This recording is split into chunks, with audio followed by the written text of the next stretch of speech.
Hello, everybody. Welcome to Blood and Popcorn. It's Friday night, and you know what that means. It's time to talk about a little thing we call horror movies. And tonight, we have not one, but two excellent 80s horror movies that we're going to be chatting about. That's right, it's a Friday night double feature, and we've got Waxwork and Waxwork 2, Lost in Time.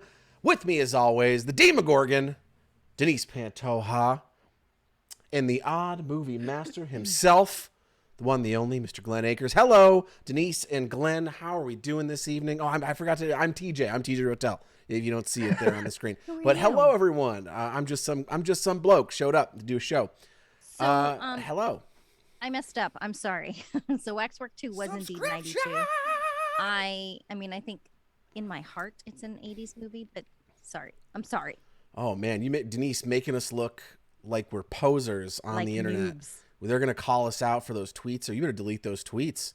I don't think they're gonna call us out. I mean, I don't want to be repping 80s horror and horror movies in general. Don't even know when the movie came out. We can't even use IMDb. We can't even properly date a movie, Denise. How are we supposed to do a podcast when we can't even get the date of a movie right? Excuse me, if Dear I'm God, making a correction, I can make a correction on the tweets, okay? Oh my God, the whole thing. Sorry, everyone. Sorry, we're gonna shut down the show tonight. Denise has There's no need for that. cost us Now, the show. The fact of the matter is, people make mistakes, and as long as they make corrections, There's a hype we can live train with it. almost going. This is we've gotten so close before. We've never actually gotten a hype train going, Hype but train. I think we're one subscription away from a hype train. Hello, everyone. How are we doing tonight? How are we doing, chat? Lovely I'm to just see gonna you correct all. my mistake. You guys carry on without me. We'll just carry on without you, Denise. Glenn and I are going to do the show tonight. Hello. I just went for a minute. Well, no, that's it. You've already given up on the show. As I lost Denise my was role. saying earlier, tonight we're going to talk about Waxwork and Waxwork 2, Lost in Time. Two of, I know, my favorite movies. Denise is big up on that. Thank you. Thank you, Mac Morton. Thank you for the sub, and thank you, Mo, for the sub. Much appreciate y'all being here and doing that. It is very, very cool of you to do. Yeah, Death and Saints. We're so close. I can see it. We got 4 minutes to check one more box, and then we're on our way. But yeah, so this is Blood and Popcorn. If you're new here to the show, we're three horror nerds talking about horror nerdy stuff, doing the thing, and getting it done. Death and Saints. Thank you. We have a hype train for the first time ever. There is a hype. There is. I don't know. Thanks, Here's to that. I don't Thanks, know. everybody. We'll What have do a you limited do? time to earn exclusive emotes. Wait, I think that's for the That's for the That's not for for the chat. channel. So this Yes, is not- for you. right. We're look at this. level How 2 wonderful. hype We train. did it. What? Toot Get toot to everybody. the Get on next the hype train. We're there. We're doing it. Toot. We are doing it. Anyway, so we just finished watching the movie Waxwork 2 about 15 minutes ago, and we're scrambling to get set up. But it's exciting. It's Friday night. Thank you all for being here, spending your Friday night with us to talk about Waxwork and Waxwork 2. So this was Denise's pick. It was her turn to choose. She did a double feature. I did. Because we've missed a couple episodes this month over the Halloween season. We want to make up for that, and we're gonna miss a couple more towards the end of the month. So, double feature. What are you gonna do? But Denise, tell us a little bit now that you've corrected yourself and you've got the actual information down about our first movie of the night, Waxwork. Okay. All right. Buckle in. Am I invited back to the show? I'm invited back to the show. This is what this Yep, means. you Okay. can come back now. And if you've did your penance. Listen, and I'm made about up- to tweet and from Blood and Popcorn, and then I'll do it from Channel 29 and 90s Movies. Sorry, part 2 was indeed 1992. Blame at Denise Pantoja. She is an unpaid intern. So there we go. Okay, so Waxwork. Let me take you to 1988. I did have a lot of tabs open, and that's why I apologize. Waxwork, I didn't realize. I knew, you know when movies come out, but you don't remember. It was so darn close to the 90s. It was late 80s, 1988. So this stars Zach Galligan and Deborah Foreman, two phenomenal 80s actors who I would love to see more from in the future, as well as Michelle Johnson. We'll talk about that in a minute, and Dane Ashbrook as well. Like, everybody was pretty great. Anyway, so a group of college students get invited to a private showing at a waxwork, which is really just a whole bunch of BS to get people as bodies in these different waxwork vignettes. So they have like really bad, terrible people from throughout history, Phantom of the Opera. There's, like a Dracula type character, but just like really monstrous characters from throughout history. And if they all get their sacrifices at a certain time, then it will like open up this big bad it would destroy the world, really. Actually, it's like a big bad um dark time. And so Oh, 2020. Got it. Yeah. 2020, It opens a yes, time my portal God. to the year 2020. 2020. Who Yeah. went to the freaking waxwork? Oh, we can curse on this one. Sorry. Yeah, you can curse all you fucking want. This is an adult show. But I would have it's, been gone a long time ago. I know, right? It's just a delight. It's a horror comedy. There's a little bit of cheesiness in the first one. We've got, a little bit of cheese. There's some big tropes we follow. There's very much a virgin versus whore kind of like battle, not battle, but very big. I think I need a slap across the face so I can get my words together. I mean, I'm certainly not going to do it, and certainly not on camera. No. This is in the Two 80s? very big examples, very glaring examples in China and Sarah. But I want to talk more about that later. It's just fun. China being a character, not China a being country. a character, not the country. It is Yes. a country, but not in this particular instance. So they go. A couple of their friends go missing, and Zach Galligan and Deborah Foreman's characters, Mark and Sarah, are trying to get to the bottom of it. They're trying to fight it, and it turns out Mark actually has a personal connection to this bad guy who's trying to get the end of the world to happen, and it's just trying to stop him in the end. Sorry, that was one of my more like I'm going off the rails moments. I mean, the show so far tonight's been very direct and on point. Thank you for getting our very first hype train going, 29ers. We very much appreciate that, and I hope everyone got a fun emote out of it.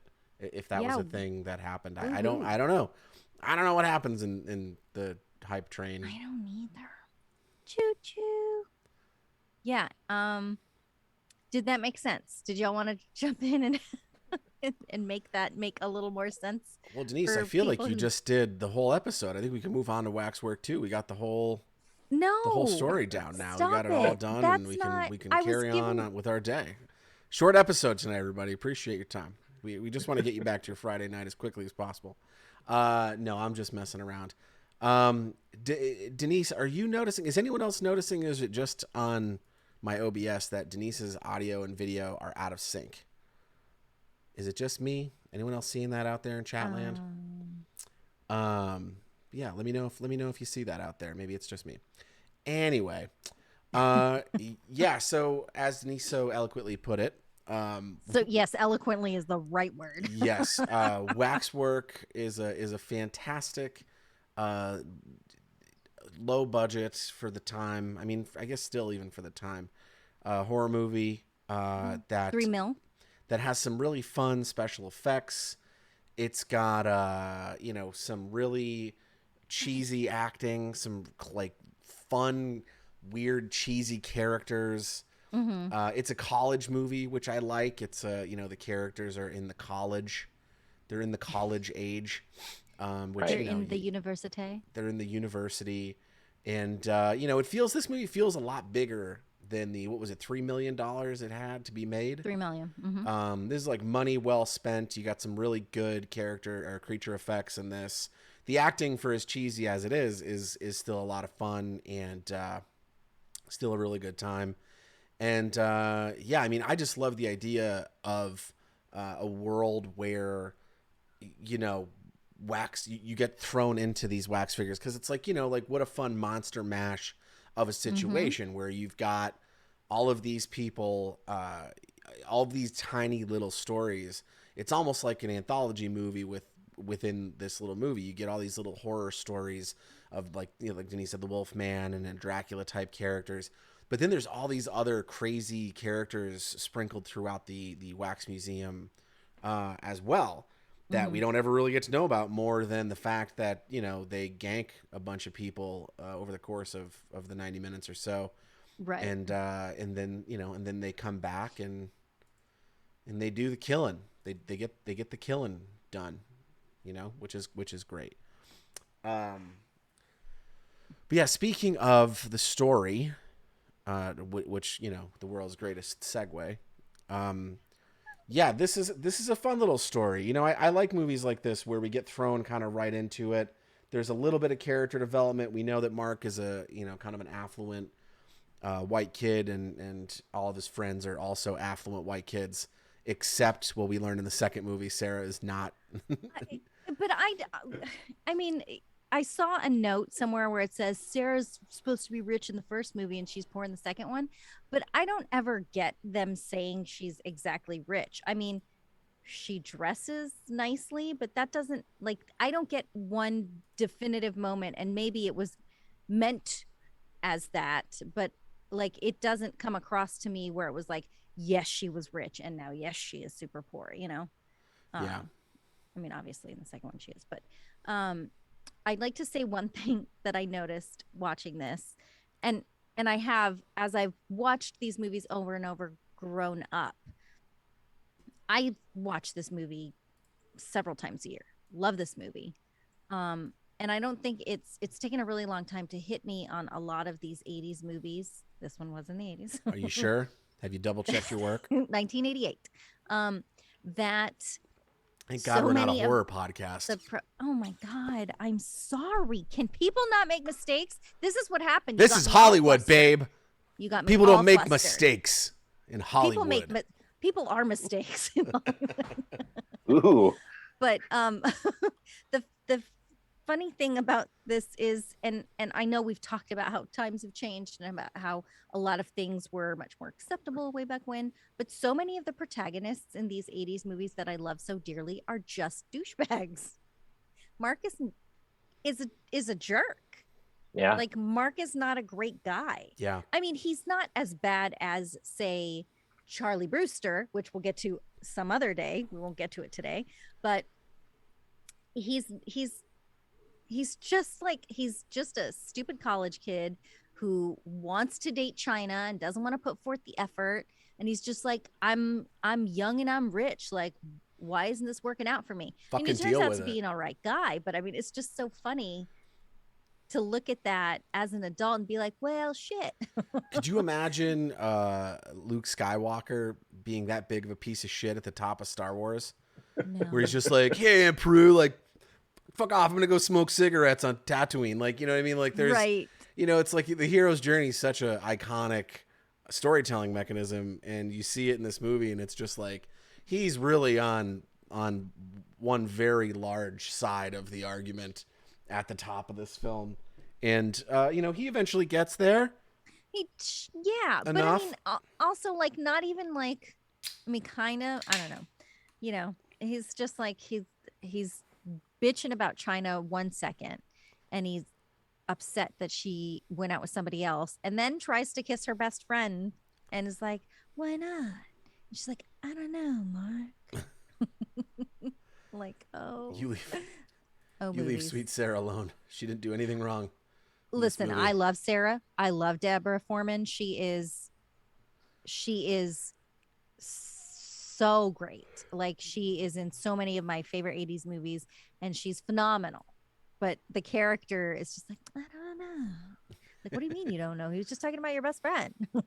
Hey, listen, it But was she the does have a 80s, crush on him. man. People were, you know, swapping. You know, I mean, listen, this very much to me feels like the same neighborhood that Society would have taken place in. So Oh I think God. anything's fair game in Oh, that neighborhood. you know what? You To know, at hell with least you there for wasn't mentioning that there movie. wasn't a wax shunting. You know what I mean? That would have been something to see. Huh. And there might have Glenn, been some wax in the shunting. oh, definitely. Now, Glenn, I think you've seen this movie what a couple times with us now. Like we've Yeah, yeah, only a this was only couple. like your second, right? yeah. Like Tell I think us, tell so. us. what are your thoughts on Waxwork? I'd love to hear your opinion on this movie here, on this '80s movie. Uh, yeah, no, I liked it. I am a sucker for anthology movies. I mean, this is kind of an anthology movie. Mhm. Uh, it has actually rather decent practical effects, which I rather appreciate. Yeah, Uh, and which creature is good. creation. Yeah, exactly. Um, I mean, I read that they tried to get some more iconic ones, but couldn't. Like iconic of the time, like Jason and Freddy. But Right. Rights uh, were a bit of an issue. That's like right, a big like dreamer, you know what I mean? He's like, yeah, and then in my movie, Freddy Krueger's there, and Jason Voorhees, and Michael Myers, and these guys yeah, all roll through, and they got to fight them in this own like dream world. And at the end, it's a giant battle royale. You're like, yeah, Anthony, we've all had that dream. yeah. We got Sorry. Frank Ruger, and Sam Frankenstein, he's Voorhees. in public domain. Oh, wait, Yeah, you get all that's the classic ones in there. part two. But yeah, no, I enjoyed it. It's interesting. Well, for the first one, I'll talk about the second one in a minute. Yeah, I think the first time I saw it, I didn't know what to expect. I think I was expecting like House of Wax, like just a haunted wax museum, where like the wax figures come to life or something, not a time portal and like alternate dimensions and whatever exactly is going on. It gets deep. Uh, it does. Yeah. I also appreciated how funny it was. Hmm. Um, I thought it was going to be more like straight lace horror or uh, bad horror. But no, I thought it was pretty good. I liked. I think it does a really good job of playing comedy and horror against each other. Hmm. There's a lot of really good one-liners in it, where it's not just like bad humor. Um, but no, I like this. I'm upset that I didn't watch this earlier on in my life. But it's one I'm definitely gonna like throw in rotation from now on for sure. It's a good one because it's like lighter, you know, Mm-hmm. and it It's doesn't like. Go ahead. oh no, I was just gonna say it's definitely a good Halloween season Yeah. if Well, you're because looking for like a lighter. yeah, there are a couple of times where I'm like, hey, let's watch like Insidious or Insidious Part Two, and Mm. it's like, ugh, it's a little too late. I don't really want to watch that like right before bed because those like some of them are just really dark and really heavy. And this is a nice light one. I mean, it's not quite for kids. I mean, you might be able to do like a preteen teen Yeah, kid, but it is still, I think, a good I mean, or if you're movie a to cool show. parent, you know, It's true. a I cool mean, parent would listen, show some them kids this. get into it like 5 or 6 years old. But sure. you know, like not necessarily a gateway one because if you don't like really scary stuff or bloody or gory stuff, you probably never will. But this is like a good one for those who are not as much into it, even though there is some blood and what and gore.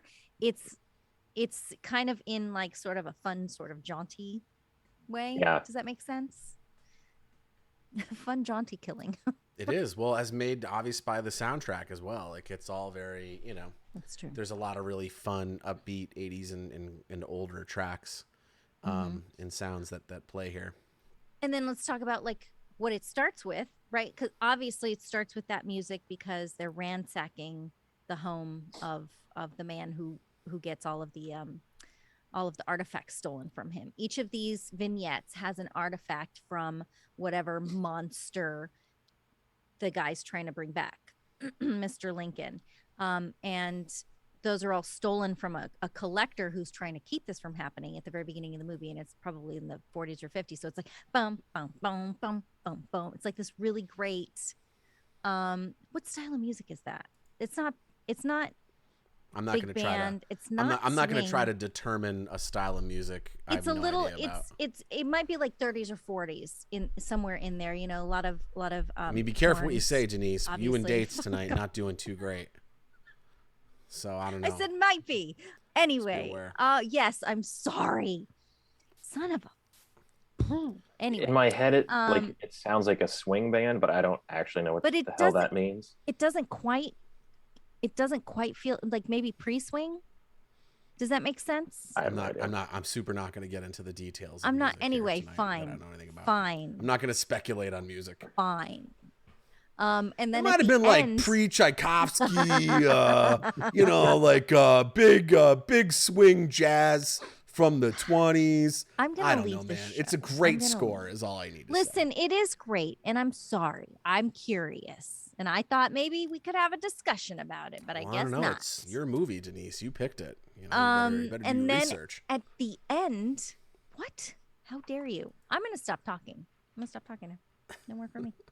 And then at the end, they play "It's My Party," which is, I love that. I love that song. Also, but what is it? Johnny and, damn it, forgot her name. On fire tonight, Don't babe. shake your head at me. China? Yeah, Judy, we saw Johnny that and earlier. Judy. Rock Fuck Sword. Johnny and Judy. We Sorry. noticed some audio lag, unfortunately. Oh, it's still. Should I leave and then come back? Nothing we could do right now. Maybe we'll be able to fix it during the break, because Maybe tonight I'll is mute a myself. double feature. And we are going to be taking a little break at the halfway point before we talk about Waxwork 2. Glenn, our resident, see, now you sound great, D. Just keep it like that for the rest of the show. It's going to be awesome. Glenn, so you're our resident, camera and lighting guy. What are your thoughts on the technical aspects around this movie here for the time? Part one. Mm-hmm. I guess not part one. It's just one. Yo, Roxor, thank you very much. Very, very, very sweet of you. Go ahead, Glenn. Oh, sorry. I was. Yeah, there's going to be reading chat. 10 gift subs, so there's like there's going to be a bunch of subscriptions going on for quite a while. Subscription. For the first one, the camera work I thought was pretty. Subscription. I can't put this without sounding like I'm knocking it, which I'm not trying to do. It didn't stick out to me really at all, like nearly as much as 2 did, and I'll get into that later. But it was well shot. Like there was clearly like professional crew working on it. Like there weren't out of focus shots or anything like that. Subscription. I can't really say much about the camera work on this one. I don't think, unless I'm just like not remembering correctly, which is No, crazy. I think that's I think that's a fine compliment. If it didn't suck, I feel like in the world of horror, right? It's, I mean, it also wasn't like trying to be 70s Argento or I will say when they in both movies and in the first one. They did a really good job when they switched to black and white. That did happen in the first one, did it? It did in the zombie one. Oh, okay. Man, I thought I was forgetting. Or like, wow. Briefly. But yeah, like usually when you change over to black and white, it's not always great. But I thought it actually did a pretty good job. I do specifically remember that being actually pretty well done, because like lighting for black and white and color are massively different things. Yeah, you wouldn't think that like the colors that are actually in the world, like in the real world that are being captured on film matter, but you see it a lot in black and white where they'll paint different things, odd colors in the real world because they want it to show up with a certain look in black and white. It's true. If you're mildly interested in that, just Google what the original Munster house looked like on the inside. It was crazy. It looked like an acid trip in real life, but in black and white, it just looked like black and white. Obviously, there was like a bunch I of saw a meme today about the Munsters where it was like it had all the kids and the whole family in one picture, and of course you've got like Herman Munster, who's a Frankenstein, and you got right his lovely wife, who's a vampire, and then you got a little boy, who's a werewolf, werewolf. and it was kind of like this like little sly like. Well, it was Morticia Adams below that saying, you know, saying Herman Munster married a vampire and had a werewolf kid, but I'm not saying anything. And she's like Nope. drinking a cup of tea. All because I actually really like the Munsters, not to sound like Rod Zombie, but um, I'll try to explain that away. So Frankenstein is a collection of dead bodies. Possibly part of him was a werewolf How or interesting. a man who turns into a werewolf under a full You moon. know, or a very progressive couple, and good for them. It was a for show in them. the 60s. Yeah, it was a wild time. Shit was getting I think wild it took back place then. in the 60s. I've only seen the movies, I think. Everyone's forbidden from talking about dates tonight. Until we can get our dates down and be Listen. a credible news source Oh my God. for dates. If only there was some Everybody, sort thank of you so much for joining me database, for internet one of movie my database, favorite perhaps. double That'd be great. features, which in turn will be the last show I do on Blood and Popcorn. Thank you for being here. Thank God I got that 2 window overlay, Glenn. Anyway. So Denise, what is it about Waxwork that makes you love it so, and made you pick it tonight? And not only pick it, but make it a double feature. Well, sir, thank you for calling on me. Appreciate it. It's just so much damned fun. It's so much fun. It scratches that horror itch in a fun and like I said, upbeat way. You know, there's a little bit of setup at the beginning, but it you're jumping from like different situation to different situation, so it doesn't bore you. The first one isn't too long. I think it's under 2 hours. I'll be very broad here. Um, and it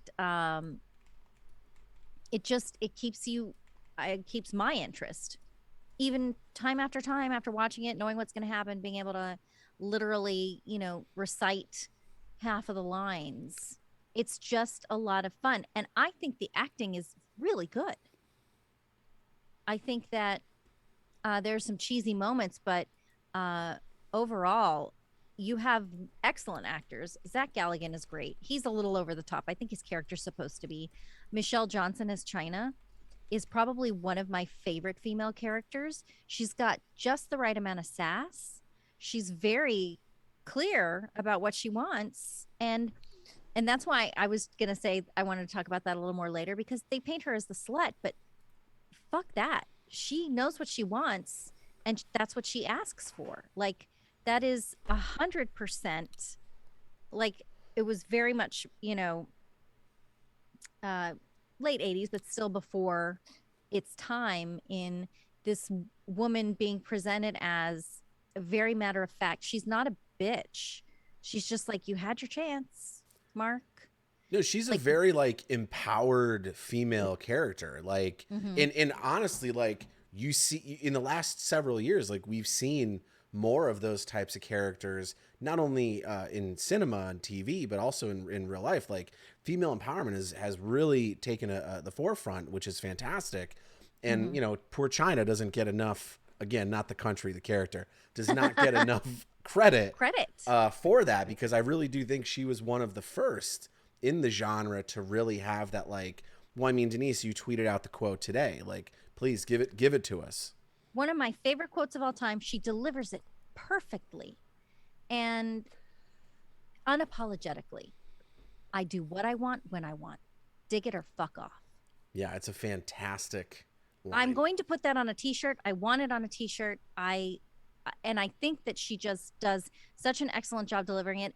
And because there's so much of that, and it wasn't necessarily meant this way, and I'll get into more about this later in my life somewhere, but it wasn't necessarily that. I think it was the Crystal Lake Memory documentary, TJ, or was it the other, In Search of Darkness? One of those documentaries where they were talking about Friday the 13th, I think, and they were like, it's not necessarily that the virgin gets to live. I'm very upset that China does not, spoiler alert, too late in reverse, rewind that, but I'm gonna misspell it again in chat so everybody gets the spoiler it's alert. that it's not that because they're virginal, they're the final girls. It's because they're not distracted.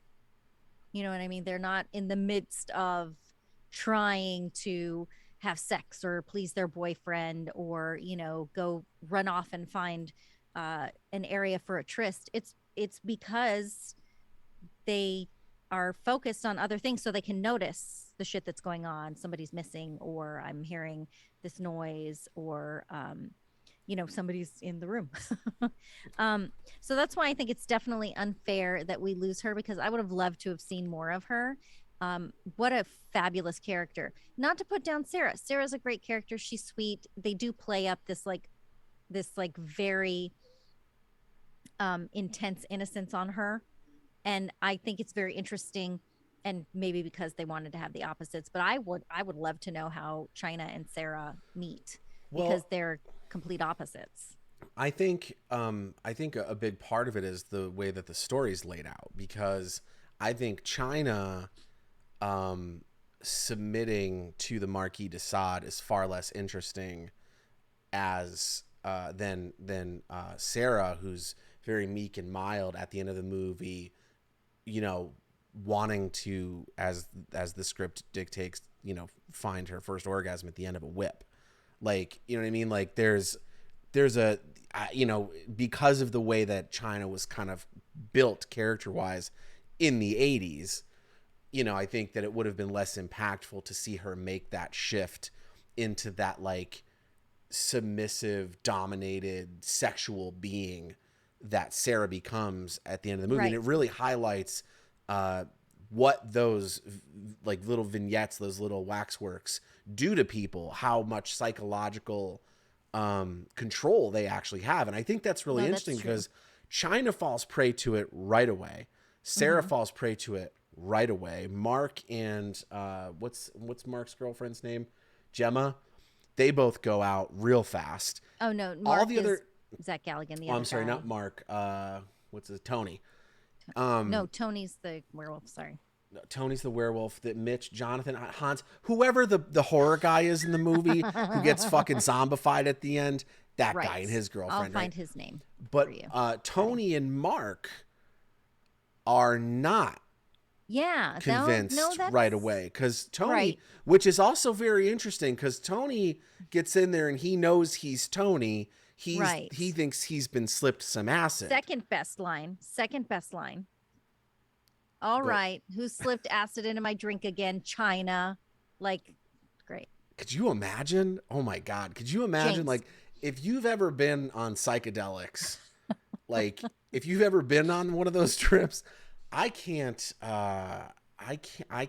imagine like sitting there drinking a Johnny Walker double black on the rocks, and all of a sudden the walls start melting. Like, I don't know how I'd handle that shit. You know what I mean? So, I mean, that's, I guess it was the 80s. We'll just keep throwing it back to, it was the 80s. People were slipping people acid all the time. Cocaine was everywhere. Cocaine was a hell of a drug. To what you were saying, though, actually, I would argue that China played along with it. She did not necessarily believe she was in that situation. She played along with it. Yeah, I guess Tony started to eventually play along with it as well, but he seemed and then far more like open about knowing this is all right, fine, I'll play along, and that's fine. Which is all the more interesting because Sarah knows the danger when she is in that particular instance. Yeah. You know, And we get after a little they go tease back. too with Sarah in the attic with the book about the Marquis de Sade. I thought that was very interesting. And maybe that also speaks to how strong the pull is with that particular story, because the Marquis de Sade was not, you know, these are not bedtime stories. Like, this is some real crazy fucked up shit that happened. Yeah, well, you had two polar opposite characters. You had China, who was very sexually liberated and very much in control of who she was and what she wanted to do. And then you had Sarah, who's very repressed sexually and socially, you know, to the point where she can't even go after the thing she wants, which is Mark. Right. So what's interesting, and this will definitely come into play when we talk about the sequel as well, Anthony Hickox was in the movie as well. He played the prince, And that's the director. who was who the director and writer, who wrote this in 3 days, 3 or 4 days. Probably after somebody slipped him some acid in his drink. Yeah. No way, after really. He allegedly ran into the producer, literally, like with his vehicle. They had a collision in LA. I don't know if they knew each other before then. I don't know anything more about the story, but it propelled this relationship for this movie. Oh, Hollywood. So there is an article about the commentary, and it's just Anthony Hickox and Zach Galligan, and apparently they, you know, became friends after this. But there are some really interesting takeaways that I will find for you. And put in the Discord. You know, I just want to put in the Discord. Okay. Speaking of the Discord, there it is. If you want to join the Channel 29 official Discord, where the three of us you see here on the show are there, you know, hanging out, doing the thing. Yeah, that's it. That's the whole bit. Glenn, do you have did any of the characters speak to you as China spoke to Denise? Did you have a favorite character in this movie? The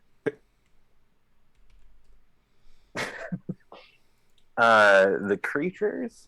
Fair enough. Wow. I obviously haven't seen it as often as you guys have, which is maybe my roundabout way of saying I should have paid more attention. No, that's okay. I don't want to get too far into the creatures if we were going to talk about that in a second, but the werewolf is like top-notch werewolf, because there aren't really that many good ones, if we're really honest. That's true. There's one played by John Rice Davies, by the way. Right? What a classically trained actor who would later be Gimli in the Lord of the Rings trilogy. That's who. Oh, right. Was that actually him in the suit? No, I think that was him. He's in the guy who chair, turns though. Oh, okay. I was like, pre-wolf. There's no character. way. Oh yeah, I mean, obviously that was Gimli. Man, I'm gonna say this, and this is kind of weird, but the Marquis de Sade had an insane amount of chest hair. Also, 80s. I attribute that. Not to the just 80s, but like he made Austin Powers look like he was losing chest hair. It was crazy. It's a lot of chest hair. Anyways, weird takeaways that I have. I love watching it through other people's eyes. To be honest. Characters,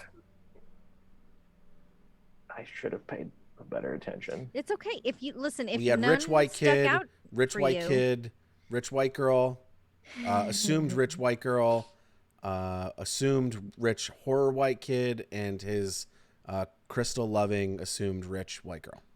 Right. Oh, and then there's I also will also white say, jock and all the other ultra white characters. Oh, that jock who's like, he's like a stalker. He goes out with her one night and he's like, what, she's not home? And then he follows her to the fucking waxwork. Like, Jesus. Anyway.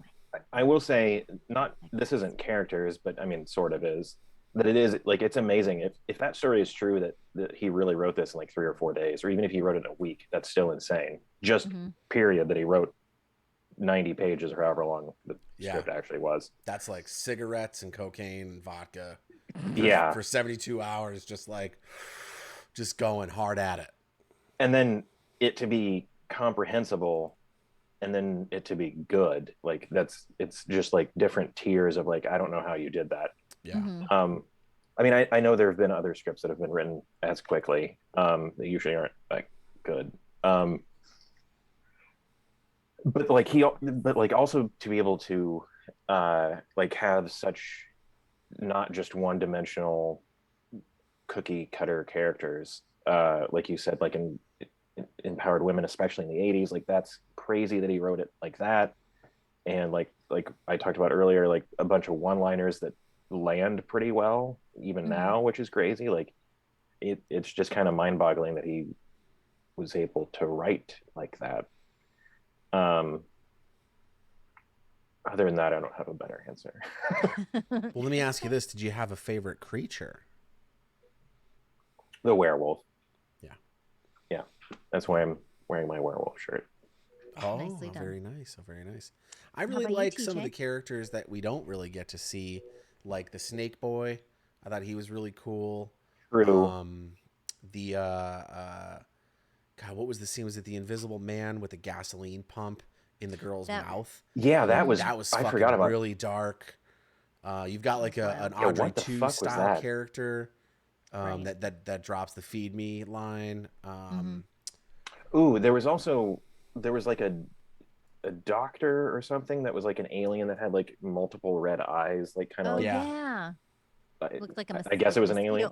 We'll call him Mosquito Man. Sure. Like show me what the fuck that was. I think I also read that like the effects artist spent what was it like 8 weeks doing all these creatures. Oh wow. Like 8 hours a day for 8 weeks doing all these creatures. Which is a shame. Like I would love to honestly watch each of these creatures that you briefly see get their own little portal realm vignette, whatever you want to call it.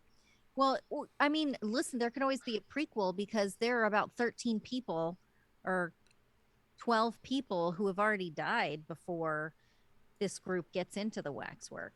So that would be an interesting or prequel. hundreds if you believe the sequel. Didn't they say there was 200 bodies? Well, that was between the Waxworks and too. Yeah, which I thought was interesting because, well, I guess they are turned to flesh when the spell is complete. Yeah. So it's and like they do that. Whoever's in the scene, because True, but most of those scenes didn't have. But they might have like come through to. I guess it's true. When you're in the scene, there is more characters and there are like figures, wax figures. Because like in the marquee, there was only like 1 or 2 wax figures, and then when you go in there, there's obviously like multiple characters. Yeah, it's a whole world. Characters. Yeah. Yeah. You know who I really like is Hans. Hans is played by I'm never gonna try to pronounce this name right. But Michu was his nickname. It's the little person at the door who fun fact also played was the person in the suit for Alf. Oh, get out of here. Yeah. Thanks, IMDb. That's crazy. Thanks, IMDb. Yeah, born in 1939 in Budapest. Nice. So interesting. Was used again in another movie directed by Anthony Hickox, Warlock the Armageddon, if anyone's familiar with the Warlock franchise. I think if you watch part 2, it's obvious he definitely likes to reuse his actors. Why not? Favorite kind of director in Hollywood. Yeah. Keep on hiring people. Keep on keeping on. There's, and I can't remember where I found it. So they ran into a lot of issues towards the end. Where is it? It's so good. Actually, let me find it because I don't want to misspeak. But I do want to say one thing about this commentary article that I just put in Discord. So it's in Discord. but it's an article about the DVD commentary. It says, final thoughts. This is a fun track with anecdotes and laughs, but there are two immediate takeaways about Hickox and Galligan. Namely, the director is a real horn dog, and the actor is an incredibly knowledgeable movie buff. I just thought that was funny. Classic. Carry on. Classic. Where is it? Yeah, I mean, like you said earlier, the acting in this is really solid. Like, it's it takes a lot to die on camera. That's not an easy thing to do and make it look good and make it look convincing and not shitty. But then, like, our who's is it Mr. Vincent? What's his name? Mr. Where are you? Mr. Oh God, why can't I remember it now? I literally it's just not Mr. said Vincent. it. No, it's What not. are we talking about? Mr. Lincoln. David Mr. Lincoln. David Lincoln. I will say sorry. No, go ahead. It's interesting to make your antagonist, your evil villain, named Lincoln. Just a interesting choice. Well, it wasn't Abraham. He was trying to David. free the Waxwork and unleash hell upon the world. But he was fantastic. What a great, iconic horror figure of the 80s that maybe doesn't get enough credit because he was only in one movie, and that's usually how you do it. What's up, Flop? The character? I was going to say actress, but in a lot. Oh, David, because David Warner is 80s royalty to me. Yes. Yeah. No, but the character of Mr. Lincoln. Yeah. Well, when he shows up, he's wearing the craziest fucking outfit I've ever seen. Like the only note I wrote down was, why is he dressed like Willy Wonka? There's an ascot. Yeah, it's very bright. Well, he's from another time. He's over 100 years old. That's true. Did they wear that shit? Of course they did. Yes. Come on. Like contrasting neon colored velvet smoking jackets. Yes. Well, yeah. Don't you remember from your days back in the 1920s? I don't. I just rode around in my Zeppelin. Or I don't know what was in the 20s. Zeppelins are good. I mean, that's very steampunky vibe. Why not Zeppelin? Yeah, so go ahead, Denise. You got something to say. You got something on your mind. I was gonna talk about some of the issues that they had. Yes, please. So number one, Hickox, his father was a director as well, and Alfred Hickox. Oh, so they are both English. That's true. He is English. And his father told him, don't ever shoot the ending last because you will always run out of money. And he did not listen. His dad is smart. And the completion bond people, and TJ, can you talk more about completion bonds? No. I know you've never had to use one. Are they even a thing anymore? I wouldn't know. So I'll look it up. Sounds like a dirty act, but all right. Properly explain it. But they showed up at the end, and what was supposed to be a 4-day shoot had to be done in like 1 day. So that's why you just see the melee of people fighting at the very end. And in fact, what ended up happening in the second movie was what he wanted the original ending to be jumping through different, I don't know if it was time portals necessarily or scenes, but they could not. Even China's teeth, when she's a vampire at the end, is chocolate. They ran out of vampire teeth. Oh, wow. At the end of the movie, and white chocolate stuck to her lip. I mean, I got to say, like, some of my very first projects I worked on back in the day as a PA in like the early aughts, Glenn, is that what you call them? The early 2000s? The early aughts. I mean, I watched directors and producers like max out personal credit cards to get their movie made in like mad respect. Like, I've dumped a bunch of money into equipment, but I don't know if I'd have the constitution to I mean, these are short films too. No one even, Right. You're never making your money back on this. You're only hoping that someone hires you to make a feature version of it. But yeah. Oh I man, think I think that's Kevin Smith's like claim to fame is that like he like put a lot of clerks onto credit cards and then paid those credit cards off with other credit cards. yeah. The amount of credit debt that I currently carry, like I could for sure put up a ultra low micro budget indie feature off of that if those credit cards ever get paid off. But I wouldn't recommend it from one producer to another. No. Okay. So 24.9% interest is a bitch. Yeah, it is. A motion picture completion guarantee is a written contract that guarantees a motion picture will be finished and delivered on schedule and within budget.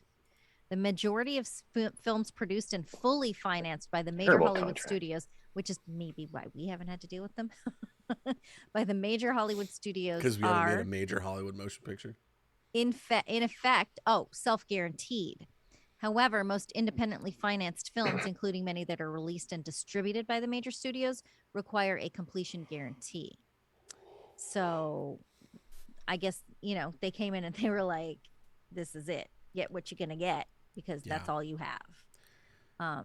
Which happens even in the studio system. That happens sometimes. Like a movie will pull, a studio will be like, you know what? Like there's been movies that have been spent millions of dollars, gotten halfway through production and been shut down. Pixar shut down a fucking movie with like $2.5 million invested into it. And they were like, nah, we're not putting another dollar into this. This is dead, moving on. And that's a crazy scenario to be in. Like there's a catastrophic amount of pressure that goes around making movies. I love to see producers, I'll put that in quotation marks, who are out there being like, man, making movies is so hard. I had to like go pick up my own water. And it's like, fuck you. Like you have no idea what it takes to make a movie. Right. You've never experienced a union shutdown. You've never experienced a studio pulling the plug on your movie when it's half shot. And you have to Home Alone got shut down. Oh yeah, that's right. That was fucking...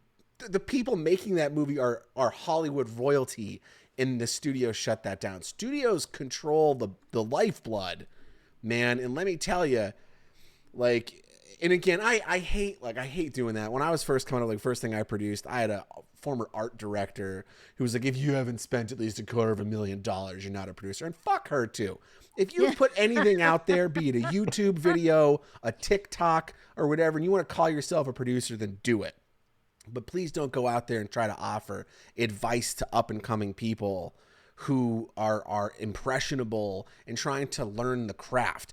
Let me tell you something about being a producer. If you're giving answers and you're not asking questions, you're failing.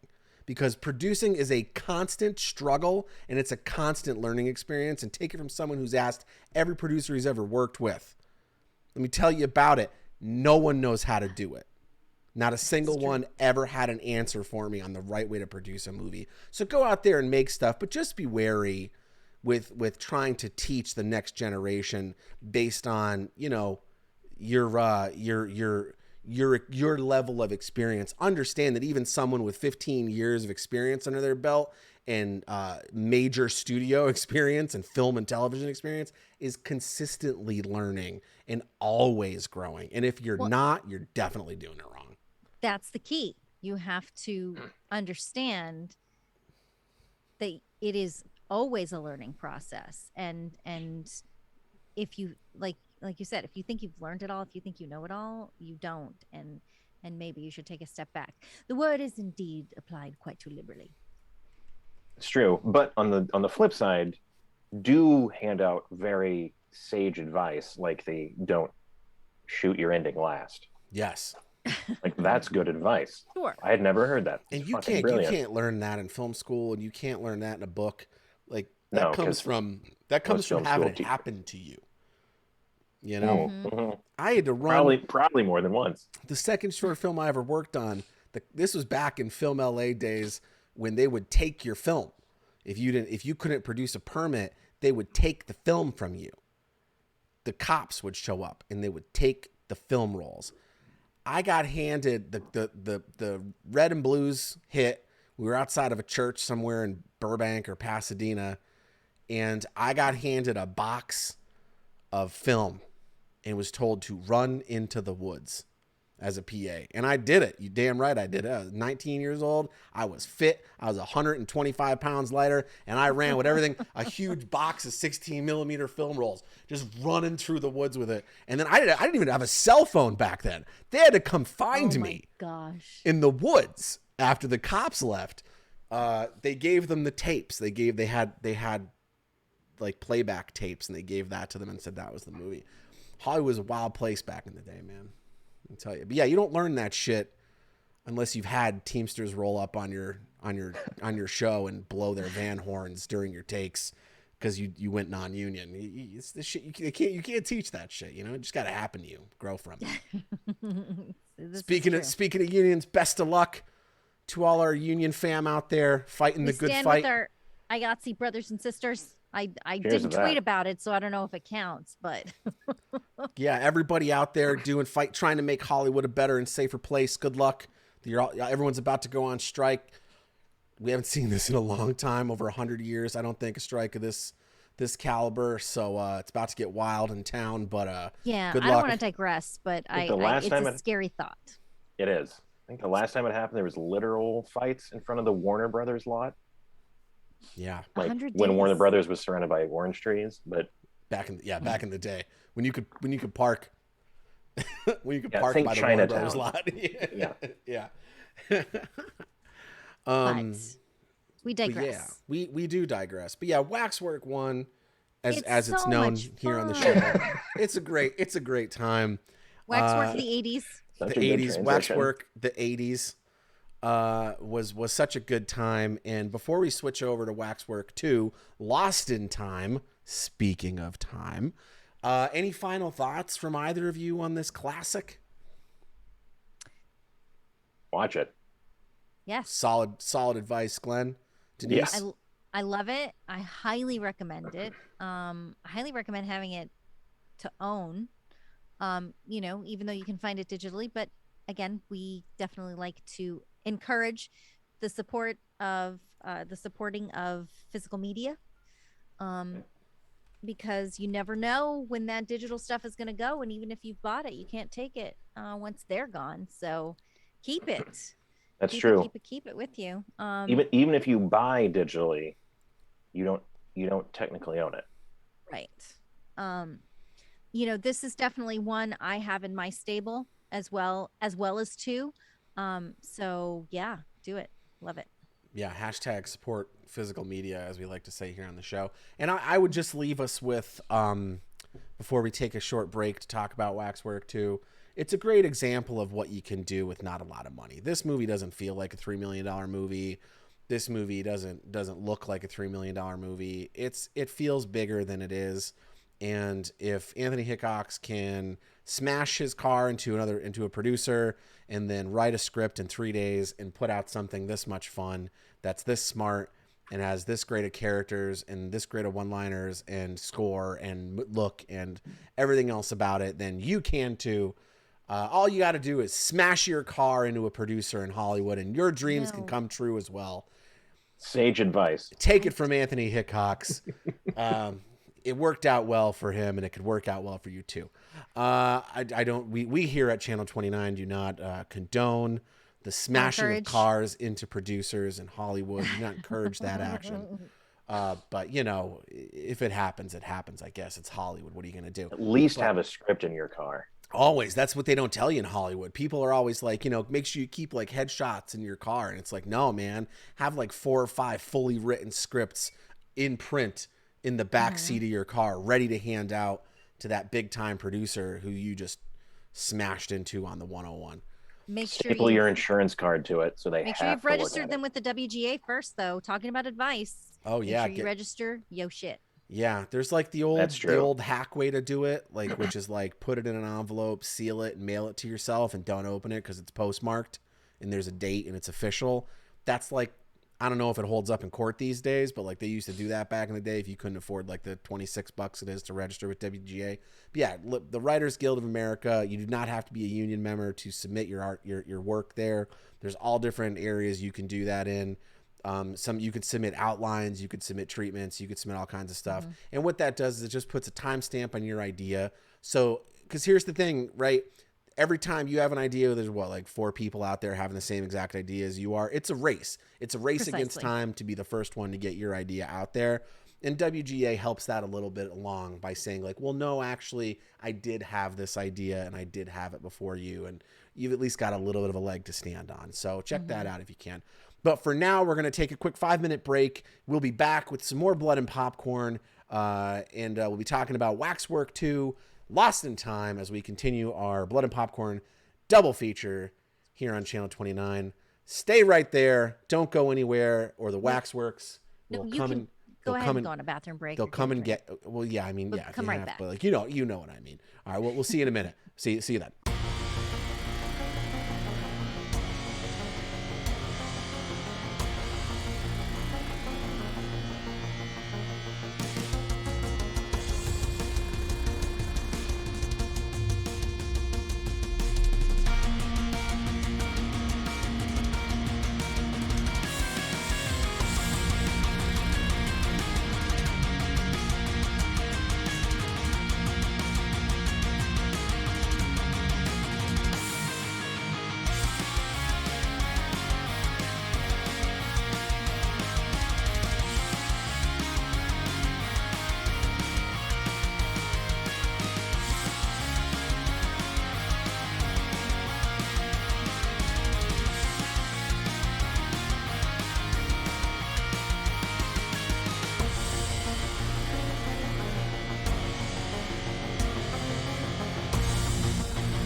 Hello, everybody. Welcome back to Blood and Popcorn.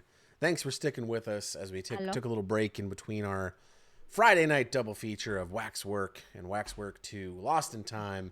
And it is time now to talk about the follow-up to Waxwork, and that is, in fact, Waxwork 2 Lost in Time, which is personally one of my all-time favorite movies. I don't know why. I love this movie so much. You like it? You like 2 more than 1? 1? No, because I don't think they're so different. Like, they're such, like, it's hard to even call this a sequel. Like, because it feels like a different movie that has the same characters in it. Fair. Like, you know, there is very much a, like, you know, there is connective tissue between the two, because obviously the story picks right back up like day one, although Sarah looks a little different in this one. She does. We'll talk about that later. We'll talk about that later. Tell us about this movie, TJ, since it's one of your favorites. Absolutely. And see if you can maybe give a description to everybody that's better than the description I gave for the first one. Well, first off, this movie was released in 1992. So right off the bat, you're which better does than not make it an 80s movie, but it feels very much like an 80s movie, except for the fact that it's not. But Waxwork 2 is actually a direct continuation of the story from Waxwork 1. Our heroes, Mark and Sarah, have survived the end of the world. They have burnt the waxwork of Mr. Lincoln to the ground, and they've destroyed all of the creatures inside, or so they thought, as a little crawly hand, little thing, crawls through the grass, goes home, and kills Sarah's stepfather, who's a classic 80s actor, by the way, by the name of George Buck Flower, old Buck Flower. He gets killed in a bunch of horror movies in the 80s. But yeah, like, you know, this movie's so different because the waxwork is gone. We're not there. This isn't Camp Crystal Lake. This isn't Elm Street. This isn't Haddonfield. We're not going back to the scene of the crime.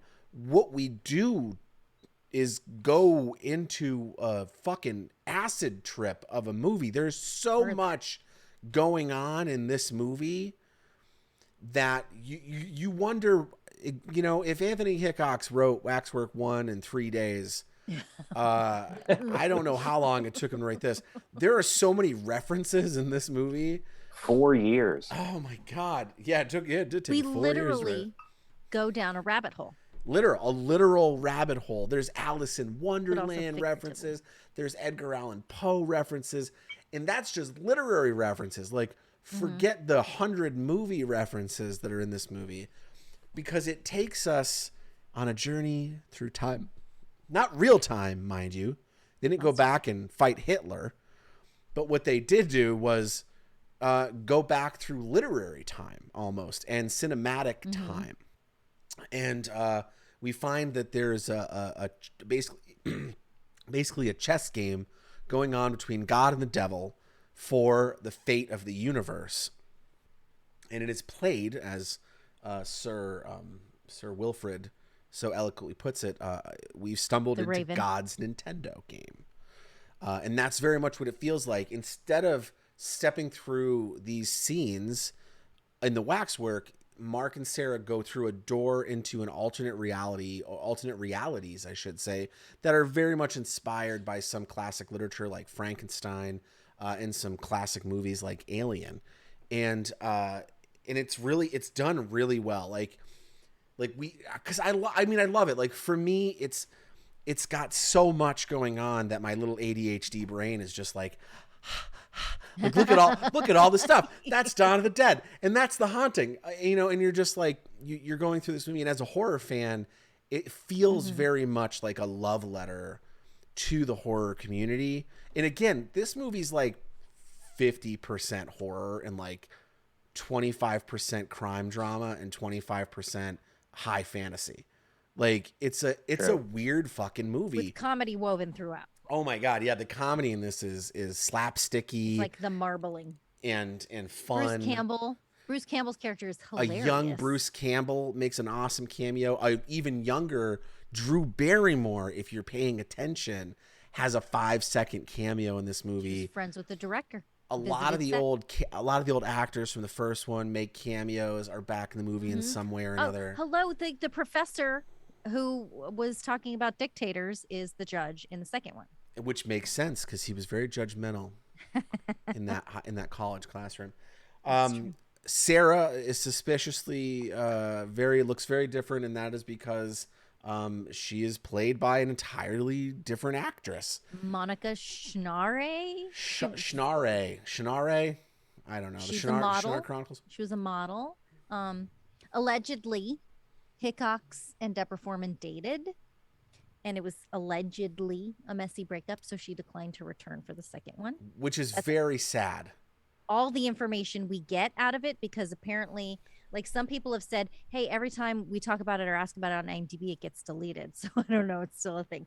But yes, agreed. Very sad. Because go ahead, Denise. I loved her. She was great. I'm sorry. And I really do think that Deborah Foreman's Sarah would have served as a much better partner to Zach Galligan's Mark in this movie, because you know it is very comical, but the portrayal of Sarah in this it's a little over the top. And I get it. Like, you're an actress, you're being told to step into the shoes of another actress and play a character with no further character development, mind you. This all happens in like a 7-day period. Like, they burn the waxwork down, and that night Sarah's stepfather gets murdered by the Hand, and then like the next day she's on trial for murder. Listen, they got nothing else on the court docket. Nothing else. It all happens very fast, but in LA? Yeah, right. Yeah, right. All right. So you know, in the 80s? it's a little hard, because I think we would have seen, and again, like, kudos to this young woman who took over the role of Sarah For stepping in, yes. 100%. But the cheese factor The role is deserved much higher. so much more. Like, this girl is on trial for murder in the first degree, and she's under suspicion for arson and the murder of over 200 people in the waxwork. And then she's just sitting there like, I don't know, Mark. oh, Mark. And then Mark's like, you're going to get the fucking electric chair. And she's like, oh. And it's But just not Mark, very good. Like, Deborah what are Foreman you would have gonna brought do? some depth and some urgency to that character. You know, and she was very well missed. And I know she's going to see this someday, and we really wish it was you, Deb. But congratulations to Monica on landing this role. But we miss you, Deborah. But yeah, so Mark and Sarah go through a literal rabbit hole. They're little ham-fisted on the setup with the Alice in Wonderland Through the Looking Glass stuff. Oh my God, there's a chess set in this that I've wanted my entire life. I'm a huge Alice in Wonderland fan. It's my favorite Disney movie. It's one of my favorite books, and I just love the story. I had in high school. You know, when you were in high school and you'd get books, like textbooks, and you'd cover them with paper bags from the grocery store. You can buy like book covers for them, but like, oh, no one else did that? Because we got charged. Like, if your book was damaged at the end of the year, your parents had to pay like $100 to replace it. Jeez. So my parents were like, No, I had book fuck covers. that. Let me tell you about it. We didn't get our books at liquor stores, no. But yeah, Mo got it. And Mo, why I loved those brown paper bags so much was it allowed you to draw on them. And I would draw, like, some of my favorite things to draw on those books was the It logo, the TV miniseries It logo, the Right It. I hate the remakes. There's only one that's going to be a whole There is only episode one once. It. But yeah, but I No, had in almost... No, because that means we have to watch the other one. No. Fuck that. No, we're just going to watch the Fair Tim enough. Curry one and then bash the modern version for 2 hours. But yeah, like I just loved, I was very into quotes in high school. Like the Nightmare on Elm Street series had some really excellent quotes at the front of their movies. And there's a quote in this, and it's through the looking glass world. It was Alice that said, "I have a scepter in hand and a crown on my head. To the looking glass people, whoever they be, come down with the white queen, the red queen, and me." Right? It's at the top of the movie. Say that again. Slower, please. No, I'll never get it out again. Go look it up. It's in the book. But damn it, it's just oh, such you didn't read that? You did it from memory? Yeah, that's from memory. Okay. But I wrote that quote on everything because it was such a, it sounded so fucking awesome. Like, come dine with the white queen, the red queen, and me. And you're like, fuck yeah. Dude, the red queen is a murderer. She decapitates people for fun. That bitch crazy. It's cray. Even in the Disney movie. In an animated Disney movie. Yeah. But yeah, so like this movie holds a very, it's in my, like, for the hundreds of horror movies I've seen and owned, this is in the top 10, hands down. Waxwork 2. I love it. I almost treat Waxwork 1 and 2 like I do Lord of the Rings. Lord of the Rings is 3 movies, like one big movie, but it's actually just one movie. It's my favorite movie of all time, Lord of the Rings. But Waxwork and Waxwork 2 are also one movie to me, and they're one of my favorite horror movies of all time. But yeah, so we kick things off with some Alice Through the Looking Glass quotes and chess pieces, and then we find ourselves in Frankenstein. And from there, we kind of bop around to all these different classic books and movies. We spend a lot of time in a couple of places, though. Yeah, I feel like you're not gonna get out of that Frankenstein house very quick. You paid good money to shoot that location for 2 days. You're absolutely gonna spend some time there. Aliens. Yeah, that set was wild. A good time there too. Yeah. I thought it was interesting that they spent the majority of the time, almost the back half of the movie, the whole third act is spent in high fantasy. Yeah. Like, I mean, I wouldn't even classify what that was as like fantasy horror. Like, that was high fantasy. There's black magic and there's like a couple monsters, but overall that is some King Arthur and the Knights of the Round Table shit going on there. And, I do love it.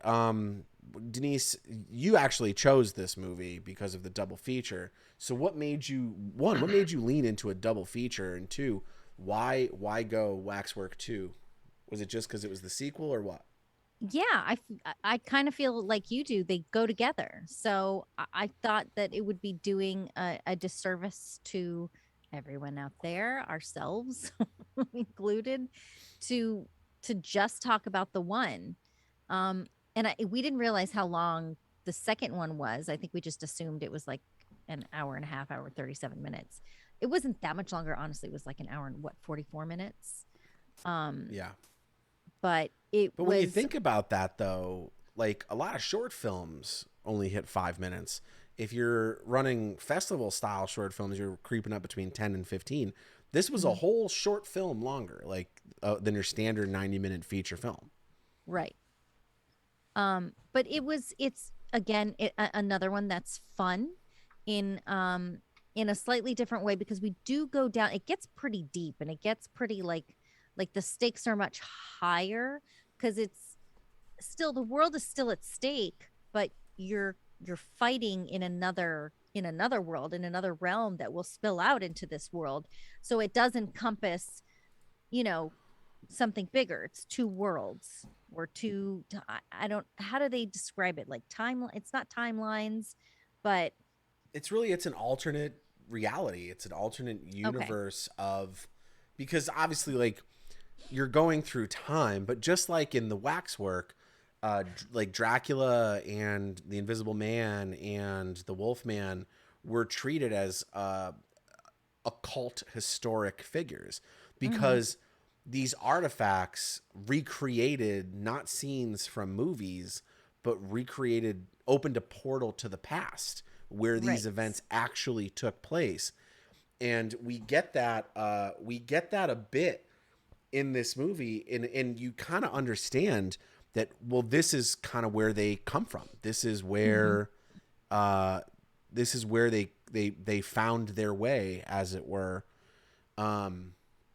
Because, you don't get a lot of explanation beyond Mr. Lincoln murdered your grandpa and stole all our cool occult shit. But in the sequel, we're in an attic with that's just like, I mean, listen, like, I'm not saying that Cabin in the Woods jacked a little bit of this idea, but it certainly feels that way because that attic, what is it, 20 years it's younger, is a treasure trove of head nods and an homage of horror. And the whole series. I mean, I would have loved. I think Anthony Hickox is awesome. Like, I would hire that dude tomorrow to direct my movie. But I would have loved to have seen like $100 million version of this, where he gets Jason and he gets Freddy, and you know, like I thought that would have been so cool to be able to connect the entire. I mean, that right there would be a horror fan's playground, like a fucking candy store. Like, oh my gosh, it's always exciting, and I think that's why we clamor for things like Freddy versus Jason, and we want like Freddy versus Jason versus Ash, and we want more of that, because to see our worlds collide like that is really exciting.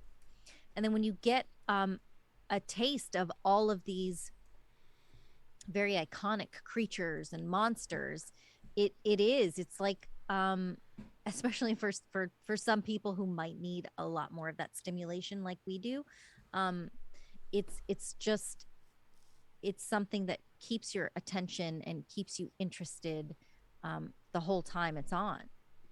I mean, I think that even though there were some things that I didn't like about this movie, and there were deliveries or whatnot that made it a little too cheesy for me, I still love it. And I still like, what an exciting and fantastic way to present the stories. We kind of talked about it with the Waxwork, going in and out and presenting these short stories, but like popping through these portals is just a really fun way to deliver a different atmosphere for your characters to be in, while still carrying with the through line, but like you're in space or you're in a black and white movie. Like, it's fun. It's fun. That's the bottom line. Well, I just think it's so interesting because a year later we get a very similar concept in Last Action Hero, which was a much bigger Hollywood studio movie with, at the time, the biggest action star in the world in Arnold Schwarzenegger. And I mean, I don't know, was there inspiration drawn from this concept? Because it's a very original idea to send your protagonists through basically a cinema history class. Like, you're bouncing through all these different worlds, and for me, that was like as a flighty, wildly imaginative daydreamer in my youth, and now in my adulthood, like, I wanted to be Mark, not in the first one, but in the second one. Like, I was like, oh, he's man, definitely I more of a would hero. whoop so much ass in that movie. Oh, I'd be fighting Scarabus or whatever his fucking name was. Scarabus. Like, it's such a great concept. Glenn, what are your thoughts? We've been chewing up the scene here, as it were. What are your thoughts on Waxwork 2? I agree. They definitely should be seen together. Like, I don't think they share shots, but like, it literally picks up 30 seconds after the end of the first one.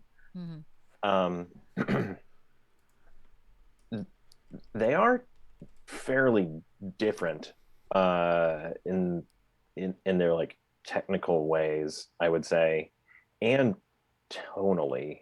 Like, the first one is like almost a pseudo like anthology movie where it's like every couple of beats we're in a different horror genre story, or not genre, but like story, different horror story. Yeah, you could take, if you took out the beginning, like if you took out all the character development stuff in the beginning of the movie and just had a group of friends show up at a Waxwork, this is an anthology movie. Oh yeah, like, for sure. The Waxwork is just a through line, and that's it. Yeah, I mean, it, like, the first one is definitely, I shouldn't even say that it's like sort of an anthology movie, because it really is. It's just it has a stronger like interstitial story thread than most anthology movies, where it's just like the crypt keeper is telling you something. Yeah, Right. so you're in a video store. You know what I mean? Like this was Right. And I'm not shitting on Tales from the Crypt from the 70s. Like I love that movie, but uh, this one is very much like this act is like we're in this story, and then like you said, like the latter half is like high fantasy, uh, which is fairly different from Waxwork One. Not that I disliked it. It was an interesting choice. I think personally, I probably like that's no. I don't want to say that I like one or the other more. Now that I think What? about it, What? I like the story and the pace of the first one better, but I think the second one was more technically like Yes. shot wise and like made the way it was made. We did discuss that. It did seem like there was, and maybe because they didn't run out of time, I don't know, but there was much more consideration. pun intended. You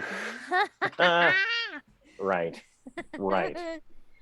Talk to us about what we were talking about, the split focus thing, Glenn. Oh yeah, for sure.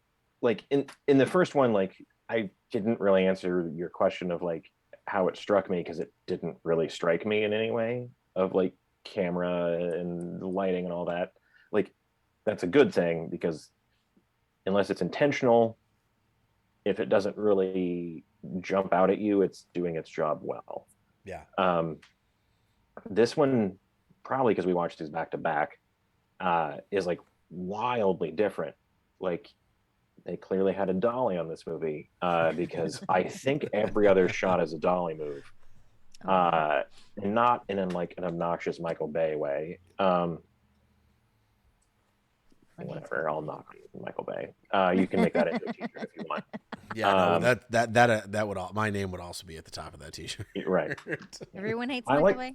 I like I like The Rock. There's a couple movies that Michael Bay's Transformers done one. that I don't hate, but overall Right. I've heard nightmares about working on that dude's set. I have too. I've heard very unsafe and very. He hit on a young hostess at my restaurant when they filmed Pearl Harbor Sure. 85 million years ago. That doesn't Surprise anybody. Yeah. Yeah. I don't know him, so I can't say. Yeah, me either. I mean, like, you like to have a moral compass and be like, I'll never work with Michael Bay. But if Michael Bay called me tomorrow and was like, I want you to come produce my next movie, I'd be like, oh fuck yeah, Michael Bay, I'll produce your movie because it's Hollywood, baby.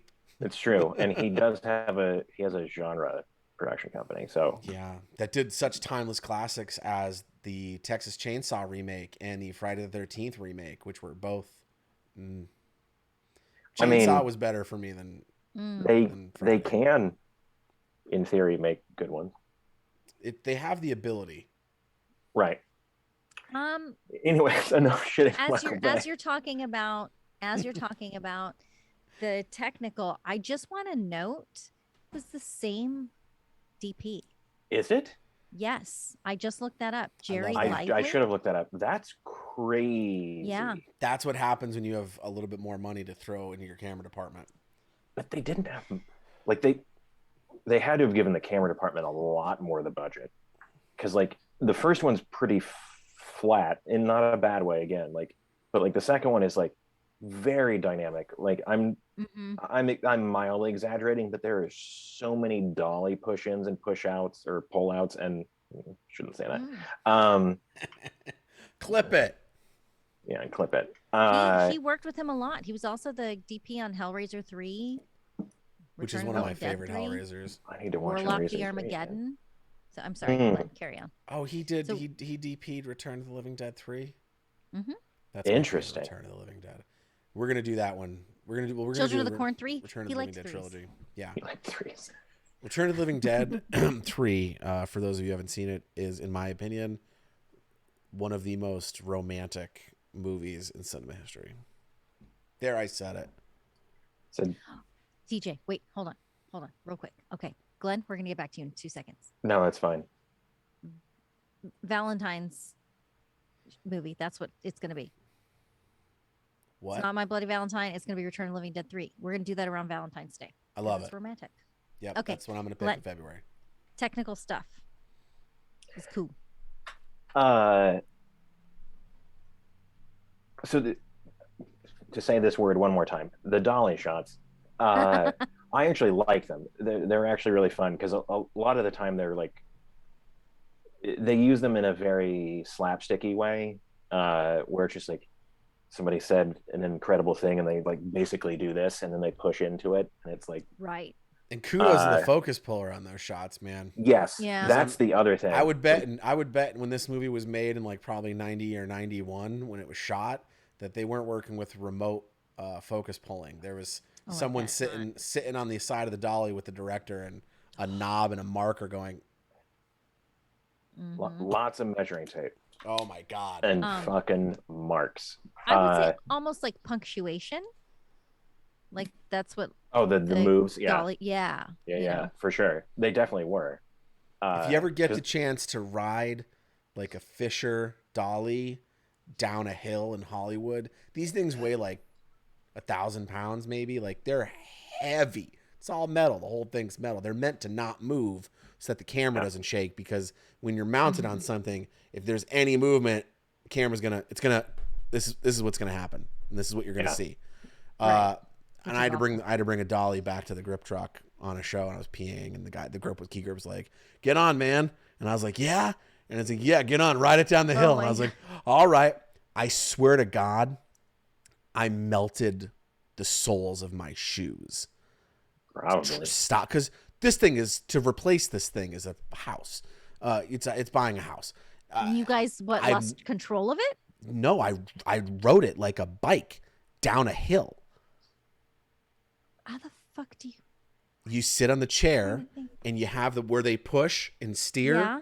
You flip that shit around like a bike and Fuck you ride it down the hill. But there's no brakes. Well, I mean, there's a brake to lock it, but it's not like a hand brake.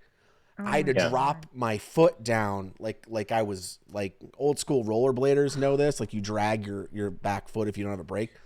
I dropped my foot down and I melted the soles of my Airwalks. I had to throw them out. I melted the whole heel off my shoe, slowing that thing down and getting into the truck. But it was fucking awesome. I believe that. Channel 29 does not condone the riding of Fisher dollies down hills in Hollywood. Please don't do that. It's very dangerous. I was, again, 19 years old and out of my mind. God. 3,000 miles away from anyone who could tell me what to do and living that YOLO, young and reckless life. Those things are no joke. It's that there is no lying about that. They are a solid piece of fucking steel with a brake on it. It's a parking brake. That's the best way to put it. It's a parking brake. It's not a momentum brake, because they aren't meant to do that. The momentum brake is the grip who's pulling backwards on it. Interestingly enough, back to the dual focus technique. Yes, sorry that I is a didn't get to. Yes. trademark of Anthony Hickox.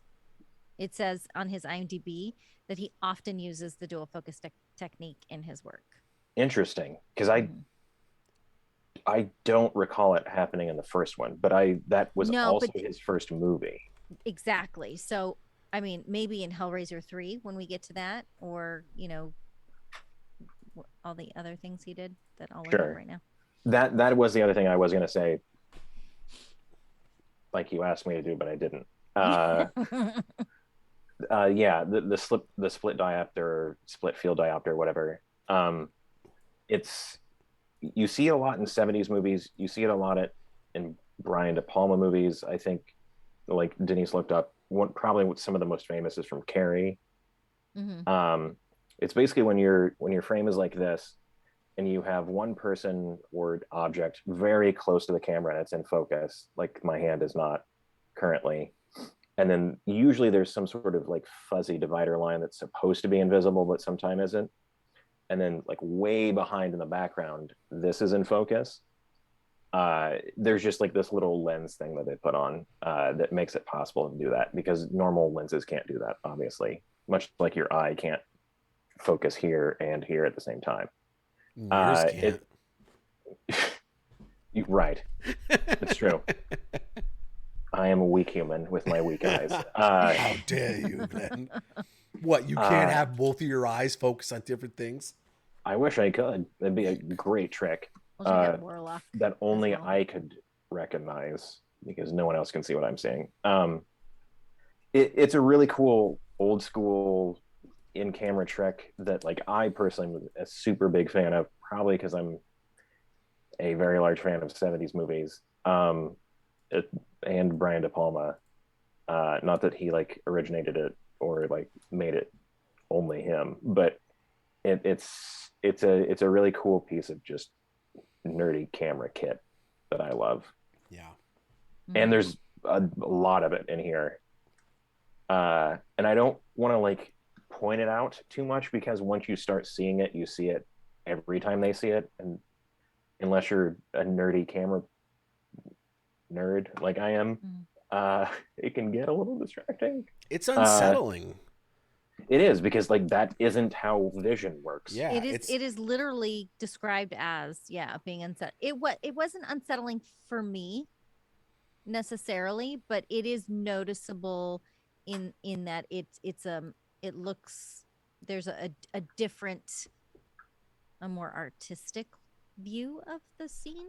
I mean, usually it's in horror movies or thrillers, and it's usually when it's like the close-up thing is like a face from like here, and it's usually of a person who's not realizing what the fuck is happening behind them.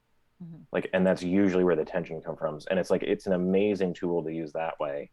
Obviously you can use it for whatever you want. Like that's what you usually see it in movies, and that's, I think, also adds to the subconscious, like, why is this so weird and upsetting? Right. It's because usually something bad is happening when they use this thing. But anyways, yeah, it's one of my favorite things. I don't remember it in the first one. Maybe they used it, but like in the second one, I don't remember it's used in the a first ton. one either. I don't remember it in the first one. So it might be something he picked up after like his first one. He's like, it could be like, and I never. Like, I think I made this joke when we were watching this, like that, like they like clearly spent more money on their camera department in this one. Again, they got a dolly and a split diopter. It's hard, as a producer, it's very difficult to allocate money, especially like line producers are the ones who typically do that. I was a line producer on a show you can watch on Netflix right now called Zach and Mia that Denise and Glenn worked on as well with me. And which has great, cool, crazy cinematography. Oh yeah, like our cinematographer Zach was fantastic on that. But as a producer, you're, especially like I said, a line producer, like when you're holding the money and all of the departments, who are all equally important, want as much of it as they can have, it's a really interesting balancing act to give people what they want. Like I butted heads with our DP on that show throughout the whole show because he kept asking for more and more stuff. And it was my job to make sure that we can actually afford to give it to him, because you can't just go handing out money to everybody who wants it, because you're going to find yourself out of fucking money at the end of the movie. And, you won't have a movie. It's an important part of producing to understand money and how to best spend it.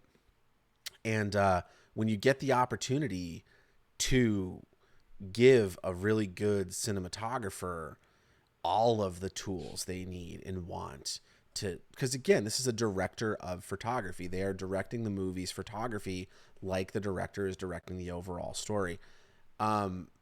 It's a joy to get to watch artistic people have all of the tools needed to work their craft to the best of their ability. And I'm so glad that the DP for this got all the toys that he wanted. Because it really shows. Like there's some really amazing shots in this movie that are really memorable. And I think it lent to the more serious tone / undertone of the second movie, because there was so much more at stake. And I just want to, I guess, make a comment about what you were saying, since we're talking about advice and whatnot. I waited tables at a place called Houston's Restaurant, which is, it's not a chain because it's not publicly owned, or at least it wasn't when I worked at it. And at our restaurant, we had all the managers come through and train. And one of the great things about that restaurant was that they made their managers spend at least one day in each individual position, from the dishwasher to the line cooks, to better understand the entire machine that they were in charge of. If only And every industry did that. 100%. And one of the things, I mean, some people fall into producing, some actors start producing.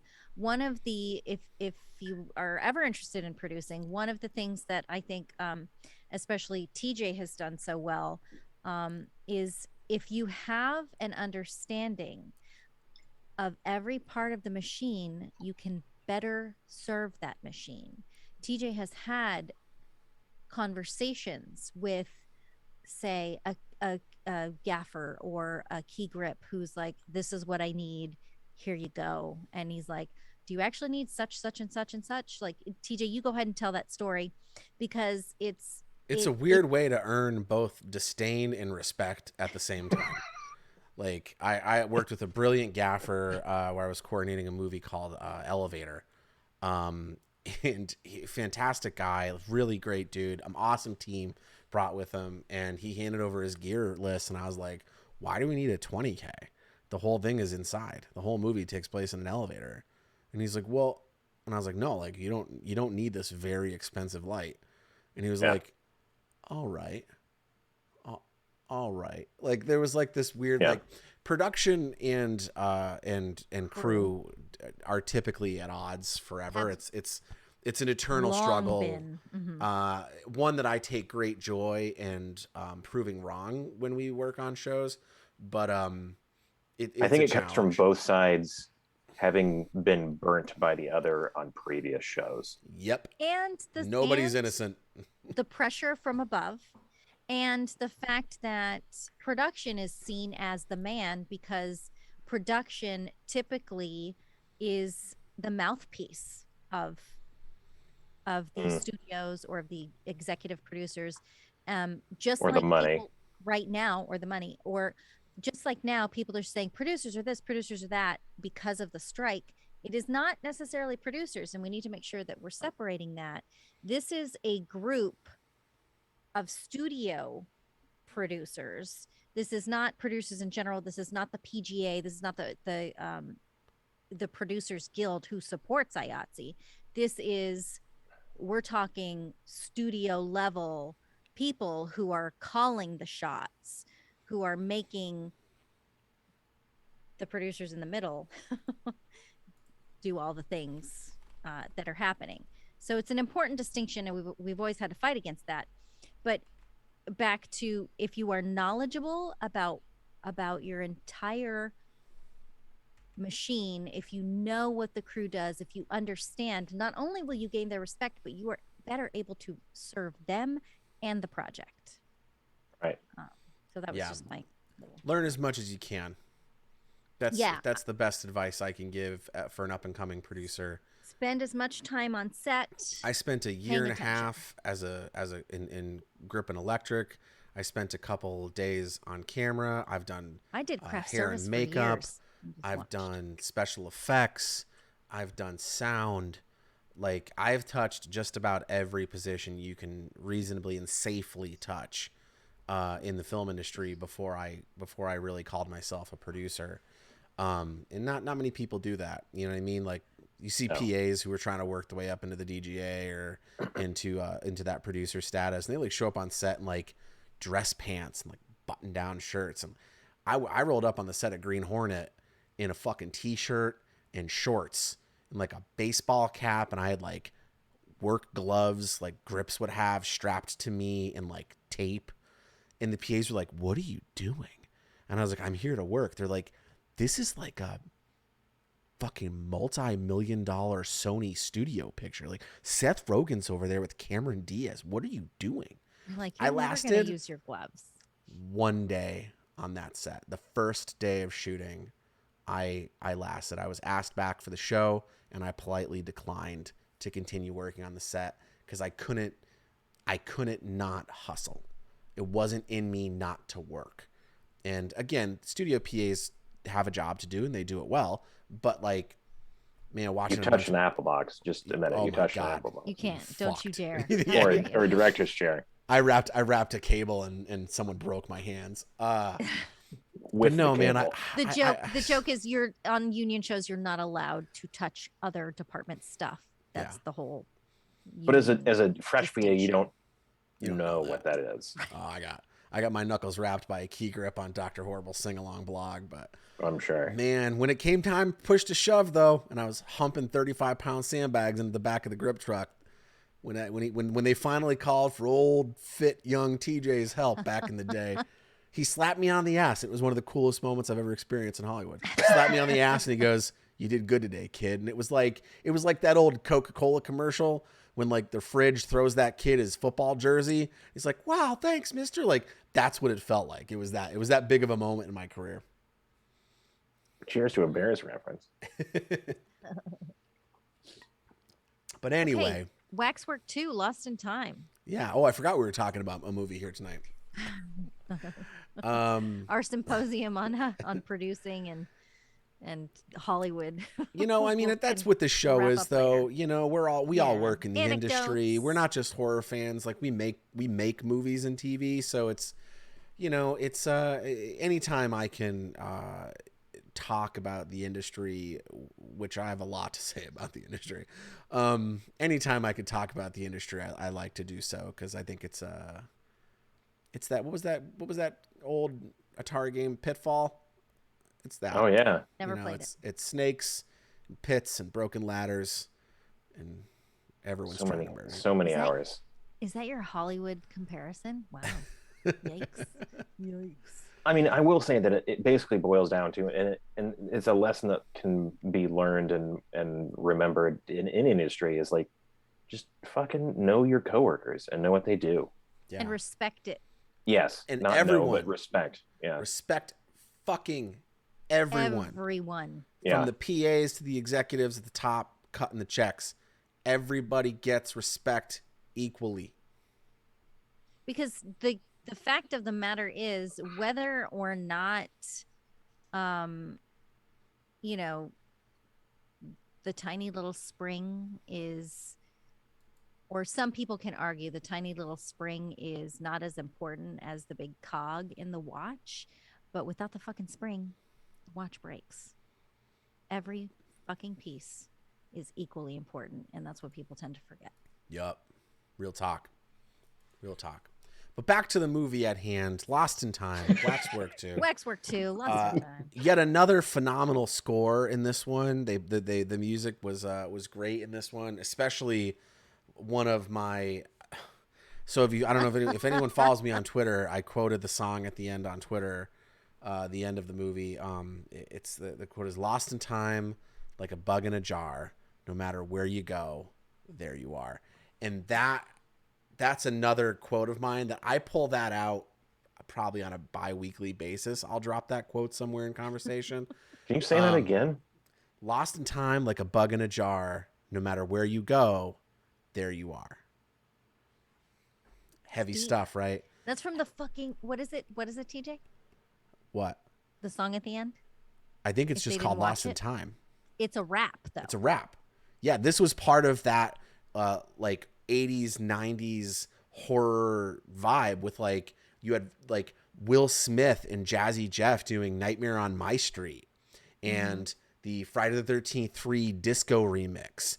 Like iconic horror soundtracks would do this shit. They would put a song that summed up the movie or the series at the end of the movie, and it's so much fun. I love it when movies do that. It's my favorite thing in the started that? world. I have no idea. Was that a Ghostbusters thing, maybe? Like, No idea. because you know what I mean? Like talking about the movie, having the title in the song, things like Yeah. that. Like, You get a recap. It's a recap. Like, hey, in case you forgot what happened 90 minutes ago at the beginning of the movie, here you are. And it's like the guy showed up at the house and there was a ghost, and then they fought the monster. And the Monster Squad has one. yes, it Monster does. Squad. Monster Squad has one of the best ones. Fuck, I love the Monster Squad score is. Fuck, I love that score so much. Mhm. Yeah. We have 4 different copies of that record. Oh my god. Well, Well, because and sorry, they came out with variant. 2 copies of the 4 different variants of that record. one each Denise and I have. Well, see, here's the thing. Sometimes I don't want to share. That's fair. Maybe one's for playing and one's for framing. I don't know. Yeah, they're all. Oh yeah, we got a 45 converter. Yeah, I love music in general. Like if you could see the rest of my messy desk right now, there's a drum set back there and a keyboard and guitar and bass and all this other shit. And I love music. I'm not as good as music as I would like to be, but I love it so much. It's one of my favorite parts about movies. And when I get one of these kitschy movie songs at the end, I love them. I love them so much. It's so good. It makes your heart happy. It does. It makes my heart sing, quite literally. Literally. I think it fits in the first one. I didn't love the choice of "It's My Party" at the end of the first one. I didn't think it rung true, and then they what I think repeated it with, again, like a recap song, basically, where I was just like, what? We just came out of a faux po. I'm gonna coin that. A faux po like era at the end of that movie, and like it didn't totally work for me, but like because of the first one kind of made, in my opinion, a weird song choice at the end, it made sense that this made a weird song choice at the end. It's pop. It's like bam bam bam bam bam bam bam bam. It's I think it's so weird because so like good. the whole movie you're not in 1991 LA or wherever it's supposed to be. Right. Like you're in whatever the fuck time, wherever the fuck ever. Yeah. And then all of a sudden you're just hearing a recap rap. And you're it's just not like what? hearing the song Straight Outta Compton in the movie Straight Outta Compton, Right.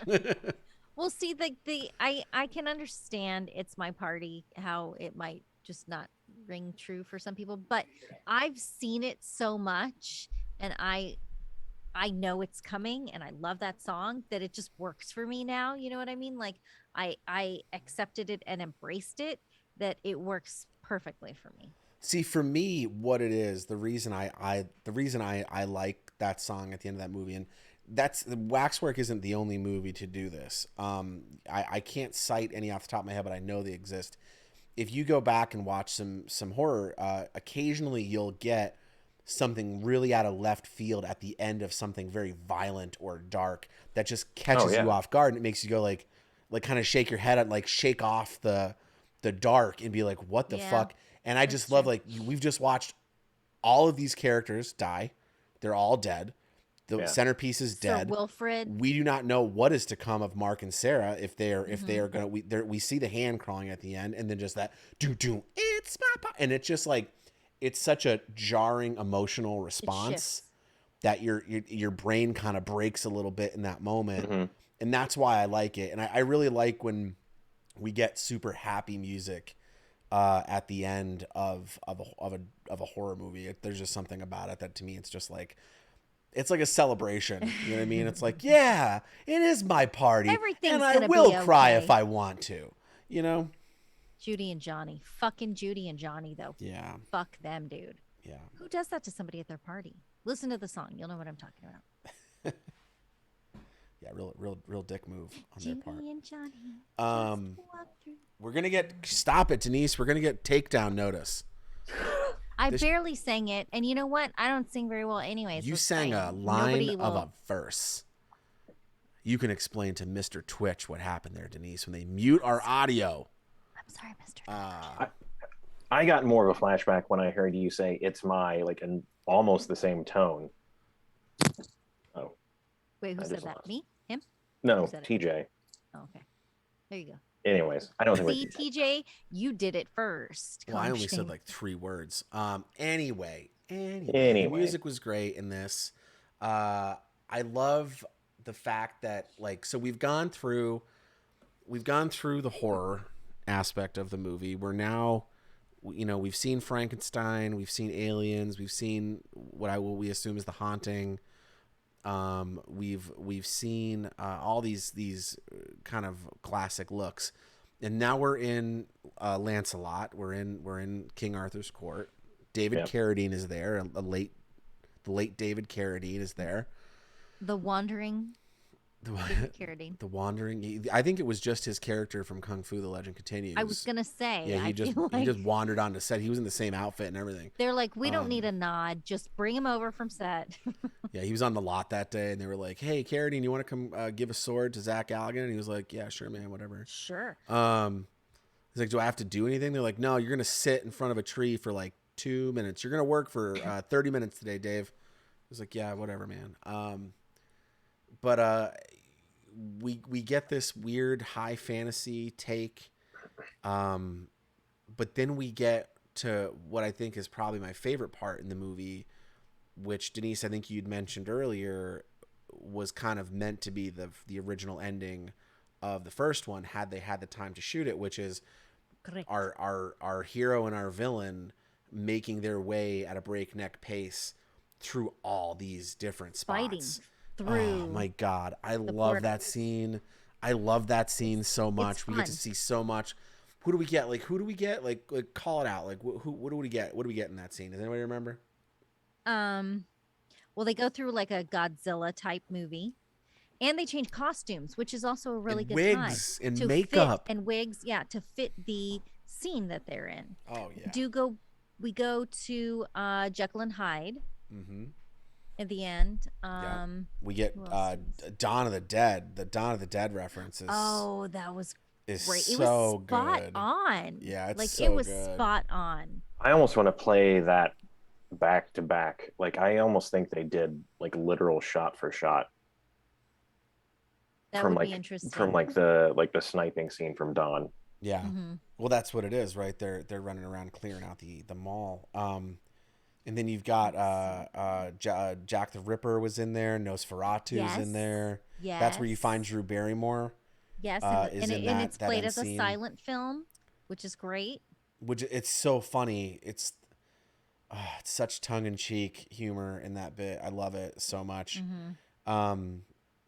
But you know, it's just one of those. It's just one of those things. Like when you get to when an artistic person gets to crank their art to 11 and do what they really want to do. This is the kind of stuff you get. And that's why it's really frustrating sometimes when, again, we're not going to go on another 10-minute diatribe about the studio system, but like when the studio system and some executive who doesn't have an artistic bone in their body decides to make a call for money's sake, we lose out on some of these amazing things. Sometimes the creative notes are just, and we've heard a lot of these horror stories. We talked about it even with I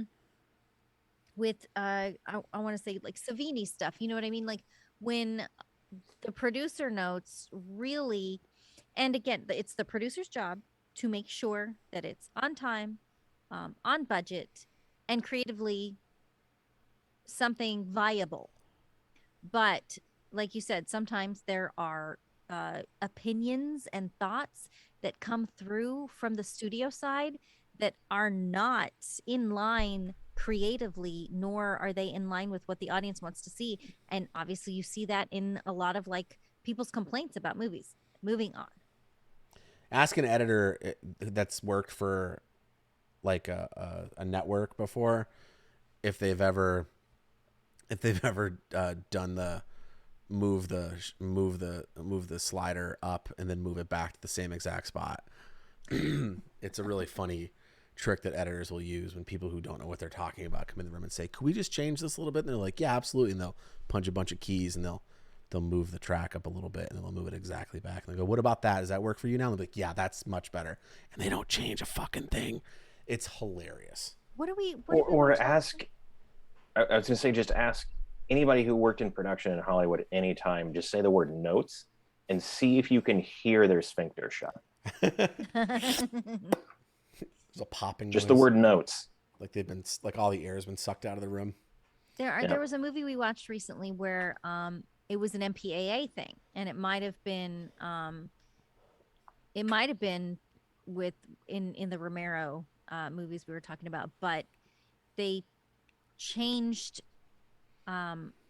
like one tiny thing that wasn't even what they asked them to change. But I think it was an MPA thing. Forget it. I don't know what I'm talking about. I'm sure that's true. Waxwork 2, Lost in Time. Lost in Time. I mean, I think that was true. I think that was true of Scarface. Like during the chainsaw scene, they're like, "This needs to get trimmed a lot," and he just resubmitted it the same way. And they're like, It's fine. I might be getting two stories mixed up, but yeah, I think there's very a similar. Yeah, there's a thousands of bunch those of stories. stories like that where people will resubmit the same piece and be like, we took out 20 frames. They'll be like, thank you, that's much better. Now you get your R rating instead of your so NC-17 rating. Or they gave them like a snuff film before, and they're like, oh, okay, we'll make cuts, and then they like gave them the actual cut. Yeah, they you do, intentionally leave in Oh more my gore and gosh. violence and nudity than you want in the movies that they have something to cut out. But boy, golly gee, Waxwork 2. Wait a second. What, D? Was there any nudity in either one of No. those? No. Holy shit. I was very quick to answer that. I don't know why I did that, but no. I was paying attention. Well done. Yeah. It's always, again, I don't have. There could have been easily, like, yeah, the I marquee don't have anything scene. against it. You know, especially when it's done for purposes and not just like, oh, I need to see tits at 8 minutes, right? Or every 8 minutes, right? But it's not a rule. So eloquently put. It's a thing. It's a but poster it's on always Corman's wall. it's always nice and refreshing to see or realize or remember that this was so entertaining, and oh my gosh, we didn't see a sex scene or any nudity at all. Well, there's so much story. A kiss. Where were you going to fit it in? No, like, that's 100%. the thing. Like when you're at Camp Crystal Lake and your killer's like subplot motive is to murder kids who are having premarital sex and doing drugs and drinking alcohol. Sure. You know, it's one of the three that you got to put that scene in there. You know, whether or not you need to actually see nudity is a point of argument, but yeah, like in a movie like this, there's no time for nudity. There's no time for a sex scene. Both of them were full. Hour and 44 minutes. You're not going to fit a 3-minute sex scene in there. Absolutely not. Unless it's Team America, and then you can put a sex scene in all you want. Anyway. But yes. yeah. Waxwork 2, Lost in Time. Okay. I've got 2 more things to talk about. We need to talk about Alexander Goodenough because, I mean, what a quintessential 1980s and 90s there you go. bad guy. I knew you'd get it eventually. I mean, Ghostbusters 2, Die Hard. He was in Money Pit, which I love, which is not a horror movie. And he's kind of a bad guy, but it's a comedy and he's great in it. If you've never seen it, please see Money Pit. But he's just so great. He's just so great. And then the guy who plays his minion, and I should know his name. I'm a little embarrassed that I don't. George? He was also George, but I want to know his real name. Michael he was also a Desbarnes. wonderful Desbarnes. Desbarres. Another phenomenal DeBars, yes. Another phenomenal like 80s, 90s bad guy. I'm honestly actually quite surprised that this guy was not chosen or did not play the Marquis de Sade in the first one. Like I would have pictured him playing the Marquis de Sade perfectly. The other guy, Harry Chest guy, Glenn's favorite guy, did really Harry well. Chest McGee. I didn't say he was my favorite guy. Harry Chest man. Just said he was hairy like a wolf. Like he was great. And then Zach Galligan. Like, can we talk about what a fucking delight he is? I'd love to make a movie with Zach Galligan. I'd love to put Zach Galligan in a movie someday. I think he's such a fun actor, and he seems like such a good dude. Been doing more in the past, 10 or 12 years. Like I think he wasn't doing as much maybe in the early 2000s, but in like the closer to the first end of the first decade, he was doing more stuff. And I know he's done, some indie horror. Oh God, sorry. I was trying to get up on that thing arm and it moved. He did, oh God, we're going to watch it. TJ, what was that one? The fucking, now I can't even remember it. I'm going to look it up so I don't fuck it up again. But, what'd you say?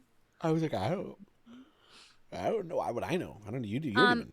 know what it is. How would I know? But so Mark was like a little over the top, and I think he, was probably meant to be, it was a little more in the vein of the movie, but he's just so delightful, and obviously he's part of so many of our favorite 80s movies. But yeah, he does. He becomes so much stronger a hero in the second one, and he's very take charge, and I love him. I He follow also him on he Twitter. also reminds Sarah twice in the movie that she's gonna get the electric chair. Because she's not taking it seriously. He's like, Sarah, you're gonna get the electric chair if we go back. like, And she's like, I don't know, oh, Mark. Mark. But what are we gonna do, Mark? See, that's the problem. So bad. So I'm Deborah sorry. Foreman She's says just, oh, like, God. bless her heart, Monica. Bless her Monica heart. Schnarry. So Deborah Foreman does it. She's like, I don't know, Mark. She's a little more coy in the first one, but in the second one, Monica Schnarry is more like, I don't know, Mark. Like, And she I think really that they- doesn't know. I think they missed out on a great opportunity there because Sarah from Waxwork 1 had already gone through her hero's journey to some extent. She'd already experienced so much growth as a character that I don't think we needed to have her be weak again. She was I think very you could have mousy had in the her be second one. very hardened. Like, Yes. she just saw her stepfather brutally murdered. She saw all of her She friends threw are Hans dead. in the plant at the end of the first one. So Exactly. she has, Like, she's she's got strong. an ass kick in her, and then we've got goofy punches at the end, like pew pew, like pew pew. Like, Yeah. are you I fucking don't know if serious? they were This guy's trying trying to to rape and murder you. Billy. Are you Yeah. high? And you're pew pew. Like, that, just bad character choices for that character. I would have gone full Yeah. Sigourney Weaver in that, and then even then, instead of having an ending where you've got this scared little girl who has to go back to the real world like Alice and face her real world consequences, you'd have someone who doesn't want to leave, who wants to be a time warrior with Mark but can't. And then when you get the payoff at the end, that Back to the Future fucking, what is it, 2 or 3 payoff where we get the note and Mark's telling, and we've got Yeah. the Kardashian time key, Carpathian time key. It would have felt so much more earned that she would want to go back and battle with Mark side by side for an eternity in the Oh, yeah. most epic battle of good versus evil. It just like that. She's gonna die. Mark saves her like 3 times in that movie. Like, she's not going to survive because she won a court case. She's all of a sudden now she's handy with a She sword. feels better and, about life. yeah, she like literally she fucking, like, she immediately loses herself in Frankenstein. Immediately loses herself in Alien and almost dies if Mark didn't show up. Immediately almost dies if not for Mark in the fantasy segment. And you're just like, bro, she wasn't a weak character in the first movie. Why is she all of a sudden the weakest female protagonist in cinema history? Like, Yeah, she was shy, and she was, she was discovering who she what a nightmare. was in the first movie. But yeah, she wasn't mousy and weak. She was just kind of like shy and like, and more. I don't want to use more innocent, because I don't want to use the term. I didn't want to use the term. Anyway. But yeah, No, that's my only real gripe Words with are the hard. movie, because I think the movie's otherwise perfect. I love that movie so much. What they did to Sarah, and again, I'm sure that girl's a fine actress, who was put in a very difficult situation. Yeah, and maybe, it's never easy to step into somebody else's shoes. yeah, and maybe it was just because the sequel was a bit more slapsticky and a little more fun. Maybe that's why they made her like that. But you could have very easily had her been, not a damsel, and it would have been, I think, really cool to see that. I would have loved to have seen her rescue Mark in that movie, you know? I agree. But yeah, any last thoughts before we sign off here for the night? It's getting late. We've run a double feature. We have run a double feature. Buy them and love them. I think it's the Blu-ray. I think it's a Blu-ray double feature that I think has you're that right. commentary, and apparently it has a making of, which we don't have the Blu-ray. We only have DVDs, and I'm gonna have to buy that. Please do. because I want to hear that commentary all day. I would I would love. Let's take a look real quick. So yeah, I highly recommend. Such a big fan. So that's me. You guys go on, and I'll look at this up so I can let everybody know for sure. Glenn? I mean, yeah, I'm gonna mirror the biophysical media, obviously. Yeah, definitely watch them. It's a if you are like me and you didn't watch them because they aren't the most classic 80s horror movies that you associate with 80s horror movies, definitely watch them. Let me rephrase that. Uh, I'm saying 80s because it started in the 80s. I know. That's what I mean. That's what I'm saying. That's fair. I'll give you a little credit, Denise. If you would drop me into the middle of Los Angeles in 1992, I probably wouldn't be able to tell you it wasn't the 80s. Because of all the cocaine? I love a cocaine. Well, I mean, how else would I have gotten there? It's just a magic cocaine tornado. Yeah, fair enough. Coming soon from level 29. Dangerous. Magic Cocaine tornado. Magic cocaine tornado. Yeah. It's already written. Everything writes itself. What do you want? Yeah, no, watch it. It's fun. It's not too intense. It's not like you're watching The Exorcist or Pulse or something else that ruins you. Hereditary. Oh God, yeah. Midsummer. It's not a holy fuck. Oh, are you being me like at the beginning of the show? It's a great set of movies to show someone who's afraid of horror, who's afraid to watch horror. For sure. Mm-hmm. There's a little bit of gore. Comparatively, it's not really in either of them. But you're probably not having nightmares. No. No. It's slapsticky. It's fun. They're pretty somewhat light and breezy. That's a weird thing to say, but light and breezy. Glenn Akers presents Light Easy, and Breezy breezy, Horror beautiful. with Glenn Akers. Waxwork. Yeah, that's my jazz album. Sax on the beach. That's a Simpsons joke. An old Simpsons joke. No, they're fun, and again, like they're vignette-y in a way that, like, if you need to fall asleep, you could pick it up and be like, oh, I didn't get to the marquee part. No, they're great. You should definitely watch them and buy them if you really like them. Yeah. So we'll hear TJ's thoughts, and then I'll update you on the Blu-ray. Yeah, I think I gushed enough. You know what I mean? Like, I would just be repeating what I already said. Like, did you like these movies? I love Waxwork and Waxwork 2. I know Denise picked them, but the Waxwork bookends are two of my favorite movies from that era and in all of horror. I love them. They're super fun, you know, and I would highly, highly, highly recommend them to fans of all ages. I mean, not like five. Like 5 might be like a little young, but like whatever. You know what I mean? Like I said, cool parent, like do the thing. Just start them young.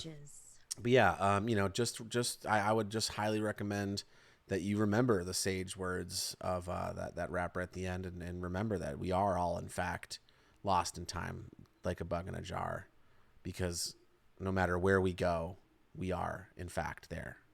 So, thank you very much, Denise. You have some information on the Blu-ray here for us? Yes, it's not on Prime currently, but I believe it's free shipping. I just ordered it, so now I can't remember. Excellent. That's how you fucking do it, baby. That's how you do it. You like it, you buy it. So you put in Waxwork Blu-ray, and it comes up Waxworks compilation.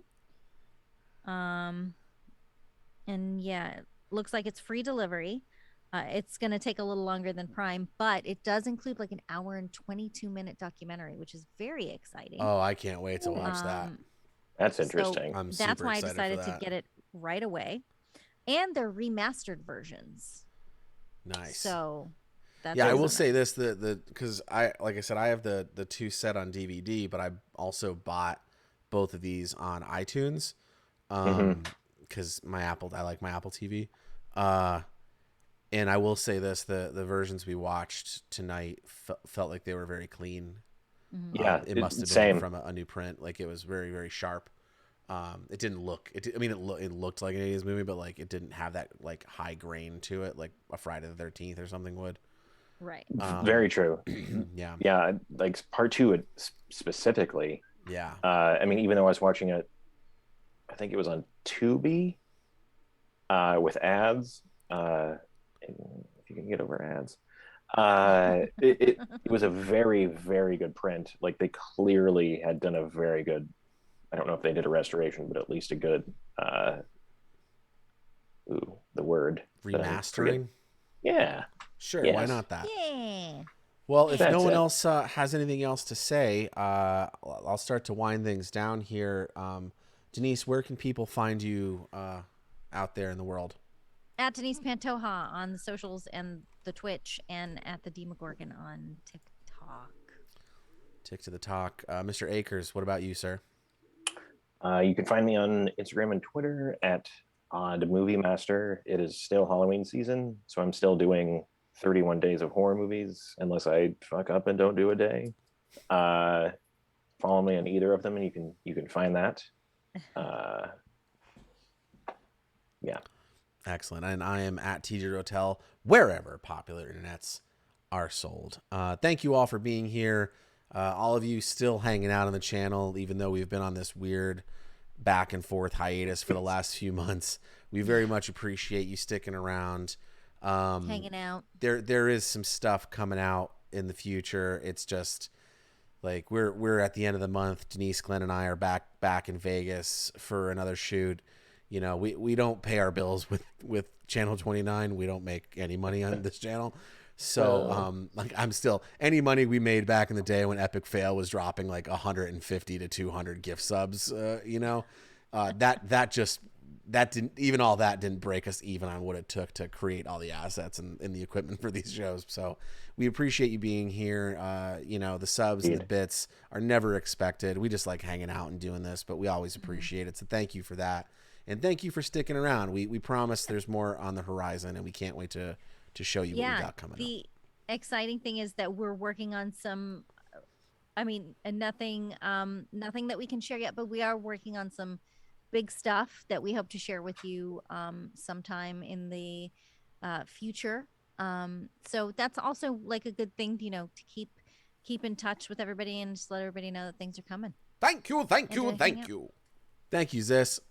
Thanks for the bits. I forgot I made that little plant guy. I forgot I did all the bits and made them their own. Look at that cheery guy. But yeah, thank you all again. We love you guys. We appreciate you being here. Denise, this was your pick, so go ahead and give us the sign off. I'm gonna have to repeat myself for what will no doubt be my favorite T-shirt whenever it gets made. I do what I want when I want. Dig it or fuck off. And what words to live by. Have a great weekend. We will actually next week we're gonna do a special Blood and Popcorn on another night that won't be Friday night, to get another one in before we break for work for real life in the real world work. So yeah, until then, do what you want when you want, and if people don't dig it, then they can go fuck right off. Have a great weekend. Much love. See you next time.